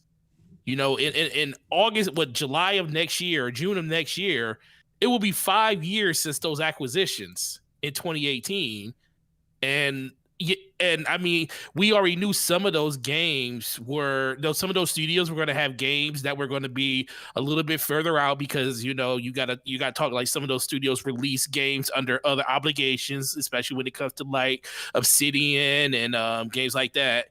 We knew that they were going to be later down in their dev cycle for another game, but we still got games like Fable that is going on 5 years, and we got games like Hellblade that's going on 5 years since Xbox owned them. And those are the ones I'm worried about because, like, dude, we can't, at this point, it's like we should be getting updates about release dates for these games at this point. You got the situation going on there with the Initiative and everything going over there with Perfect Dark, and that's 5 years, so I'm not really worried about Bethesda and if they get Activision because they already, especially with Bethesda, if they treat Activision the same way, it just let them operate as they normally do with just the money that they can just acquire from just being a part of Microsoft. I think they'll be fine. They'll just keep releasing the games the way they have, and people will, especially when it comes to Bethesda, I think those games will just do fine. But the first party titles, when it comes to like Xbox Studios, I just don't know what's going on there at all. They can only be like I as said, creative as those studios choose to be creative because they brought them in under this whole notion that we own you, but we don't own you. Like we own you and we tell you where to put your games, but you're still you. You're still you, Ninja Theory, Obsidian. You're still, do whatever you want. Double Fine. That's cool. So whatever creativity they decide to come up with is the creativity that Microsoft and Xbox has. And unfortunately, that's cases where they show Everwild and we got fluorescent deer, hopping around. And what's the game? What? So why you show it? Here's another trailer that we don't understand. Why are you showing this? Yeah. How about you show it when you know what the hell this is? That's Who probably no idea what they're doing. And so it's like I said this before, I'll say it again. They will have some hits and they're going to have plenty of misses. And it's because they don't have direction. They don't know how to manage these things like Nintendo and Sony does. So the studios that are already good, like Obsidian don't need Microsoft to tell them anything. They know how to make their games. Right. Double Fine doesn't need to tell them anything. They know how to make their games. So when they drop a game, we all know what we're going to get. Right. Quality. But Compulsion, 343. Definitely 343. Undead Labs. These guys need guidance. And they're not getting it. And it's the reason why Undead Labs has pretty much new leadership now. Because somebody should have came in and was like, what the hell are y'all doing? What is this? It needs to get fixed. Literally every time we got a report about what was going on at Undead Labs, what was going on with the initiative, what was going on with studios with issues, all the devs that left said, we had no idea why no one stepped in. Yeah. Why no one stepped in and said, stop, this is stupid, you're fired, make decisions, make changes. This is what we're doing going forward. We gave y'all enough leeway. You're making the game you want to make, but you're fucking it up right now. Yeah. So someone has to be the big boy here. This is what you're going to do. Stop the infighting. Get the job done. There's no guiding ship. So the devs that can't do that, who haven't already been an established entity in gaming already, they're not going to be, unless they somehow organically just do it themselves, because all Microsoft providing is a fat checkbook. Yeah, once everybody has their breaking point, and mine was with Halo Infinite. It was just like, wow. I already had disdain for 343. I don't hate the developers. I don't hate the studio. I just hate how they treat my favorite franchise of all time. Well, outside of Mass Effect. Mass Effect's number one.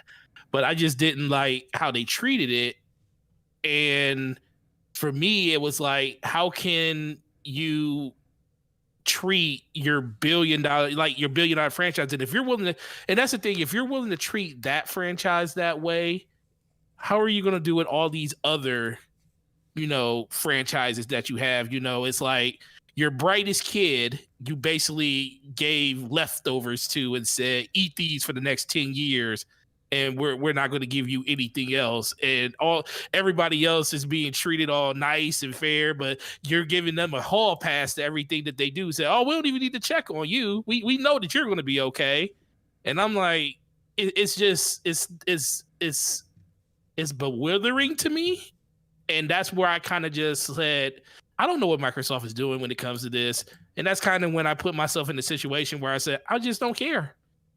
As much as I love gaming and I love, playing on my Xbox and love the ecosystem and love my friends and stuff, I don't want to be stressed out playing video games because it's stupid. It's like, dude, just play where you actually are valued at. And I feel like Microsoft over the course of I feel like they did a lot of good moves, a lot of good decisions and stuff. I think they made some huge strides in some directions that needed to happen. And Phil Spencer lived up to a lot of the obligations that he set forth back in 2005 when he said, I want to fix this. I want to fix the ecosystem. I want to fix Xbox Live. I want to fix the system, and I want to fix the games. He fixed everything so far but the games. And that's the most important thing. Like, I was with him all the way to 2018. He fixed everything. Everything was great. And then when it came promised to fix these games and get games out the door that people care about, you know, you can only blame circumstances for so long until you just got to start looking at the person in the mirror and be like, okay, we just need to do better. And I don't know if they're capable of it, because 5 years coming up in June of next year will be the anniversary date of all these studios. A good 17 of them being purchased, and we haven't seen anything of note from pretty much any of them. So, B, what were you going to say? No, I'm good, man. Well, gentlemen, the resolution, the answer to this conundrum, this enigma of Microsoft's production pipeline is very simple, and there is but one answer: hire Hamp. Yeah. They gotta pay. They gotta pay you Hamp money. I think that'll be okay. I'll take a pay cut for that job. And then when Forte gets promoted to be CEO of GameStop, oh man, let's go. we'll just form that partnership, that go-to-market partnership, and lock this market segment up. Oh yeah. Oh my goodness. Oh man, Turn he get GameStop free. into Xbox stores. Oh man, he get free real estate everywhere in the store. There you go. There you go. Yeah. Well, look, gentlemen, it's actually almost midnight. Yeah, I just I was sitting back listening to the conversation, and I look up. Lost and I'm track of time. Yeah, lost track of time. So, but look, I want to give a big shout out to everyone in the live chat. Seriously, everyone, thank you so much for hanging out with us tonight. Please do me a favor, smash that like button if you haven't done so already, and if you're new to the show, consider subscribing and hitting the bell notification, so you're alerted when we go live. But no, big shout out to everyone again in the live chat. Thank you so much for spending time with us this evening. And I saw Slummo going ham on Halo Infinite while we were podcasting. Saw those double kills. Good shit, Slummo. That wasn't during the show. That was before. I just kind of. Oh, was that earlier? Okay, gotcha. Okay, gotcha. Yeah, Were I you did. actually I playing made it Halo? I was actually. Yeah, he was playing today. That's Yeah. why I was playing Halo, Forte. Oh. Ask me why. Oh yeah, great. Let me see if that. Oh thing, yeah, see if that thing is that, well, I went Yeah. to sleep. But Let me see if the thing is actually live, so I can send it to you. But yeah, no. Look, what was I gonna say? I forgot my train of thought now. I'll probably come back to me later. But look, want to thank the panel as well. B Money, always a pleasure, sir. Happy you could join us tonight, man. Let everyone know where they can find you, man. You can find me everywhere. Same name, B Money 101. It was great being back on the show, man. I've been pretty busy with my kids' life and sports and all this other nonsense that's going on. But it was great to be here. We had a great time, great conversation. You know what I mean? Digging into a lot of good topics here. So Absolutely. yeah, you guys can catch me everywhere. Same name, B Money 101. All right, B. Next week. Yep, absolutely, B, man. Pleasure, man, as always. And then we got Forte. Forte, man. Always a pleasure, sir. Miss. Yeah. You have the voice of an angel, but you already know that. So. Oh my God. No, I appreciate it, man. It's I was gonna say the same thing that B just said, man. It's with the holiday season and everything going on in people's lives, we don't often get the whole BRAP crew here at the same time, and it's good to have everybody here. And great time, great show and everything. But for myself, Forte, everywhere, YouTube, Twitter, Xbox Live, PlayStation, DPS tomorrow, 9 p.m. on my channel with the awesome Slow-Mo backslap. And make sure you guys come through and check us out. Other than that, have a great weekend. Absolutely. Thank you again, Forte. And Slow-Mo, the habitual trauma dumper. Jesus. Let everyone know they can find you, man. Well, when I'm not dumping my trauma on you guys, I will be on Damage Per Second podcast tomorrow with Forte on his channel. We will be dumping all kinds of shade on Bungie and anyone else who needs that smoke. They catching all of it, man. We just drive-by smoke. Drive-by smoke don't make sense. Drive-by bullets. unless it's a barbecue or something. Like one of those food trucks. Drive-by smoke. No. Yeah, well, I would love a food truck right now. Actually, I didn't eat dinner yet. Man, I'm actually hungry myself. It might be too late for dinner. Actually, I'm gonna just drink some water and just. There you go. Drink some water and then go pee pee. Yeah. But no, great show. Glad to be back on. I know I missed some weeks. I'm glad to see B here as always. I love his perspective. Forte, all right. I'm definitely about to cancel out this transaction as we speak Hey. now. No, you can't. You owe me. You owe me, man. I'm about to cancel this transaction unless you apologize to me. Listen, man. Look, I can make you wait another day.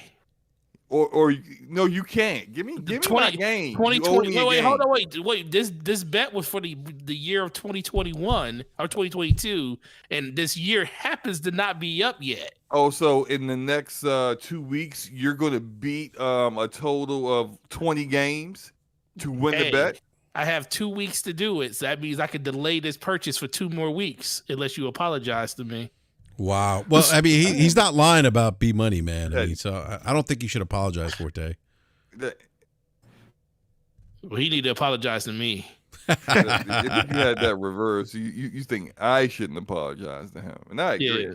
No, you should apologize. That's what I'm saying. You should like, definitely apologize. Slomo was spot on about Forte, about not Forte, but B Money, man. So. It's time for Brap to go to bed. Yeah, he definitely everybody's name wrong right now. Yeah, I'm tired. I'm sorry. I'm tired. No, great show, guys. Great chat as usual, you guys. Very good conversations in the chat. I really enjoy, and you guys can actually like write. I'm shocked. There's very few misspellings. I actually can understand what you're saying. You guys were very well educated. I appreciate it. Oh Lord! All right. Thank you so much. Someone need to go to sleep. Yeah. Last but not least, we got Hamp. Hamp, let everyone know they can find you, man. Yeah, you can find me on Twitter, but probably more so you can find me on the E2KG network on YouTube. We just did our 2022 annual news wrap-up where we covered the top 40 stories that shaped the gaming industry in 2022, so you can go check that out. And equally as importantly, next Monday night at about 8 p.m. Eastern Standard Time, we will be doing our 6th annual Gaming Superlative Awards, 14 categories with all the hosts indicating their picks for various categories of honorees out of all the games we played this year. So give it a listen. Well, if a Sony first-party game wins, that's proof that your whole panel's on the take by Sony. Well, well, specifically, we sidestepped that issue because there is no winner. All four hosts pick their picks for 14 categories, and we go round robin and discuss everybody's picks. And they're just the host picks. There's no grand champion winner at all. Yeah.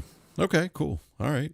Yeah. Awesome. All right, everyone. We'll be back. I guess next week. Because the holidays are the week after, so we'll be back next week.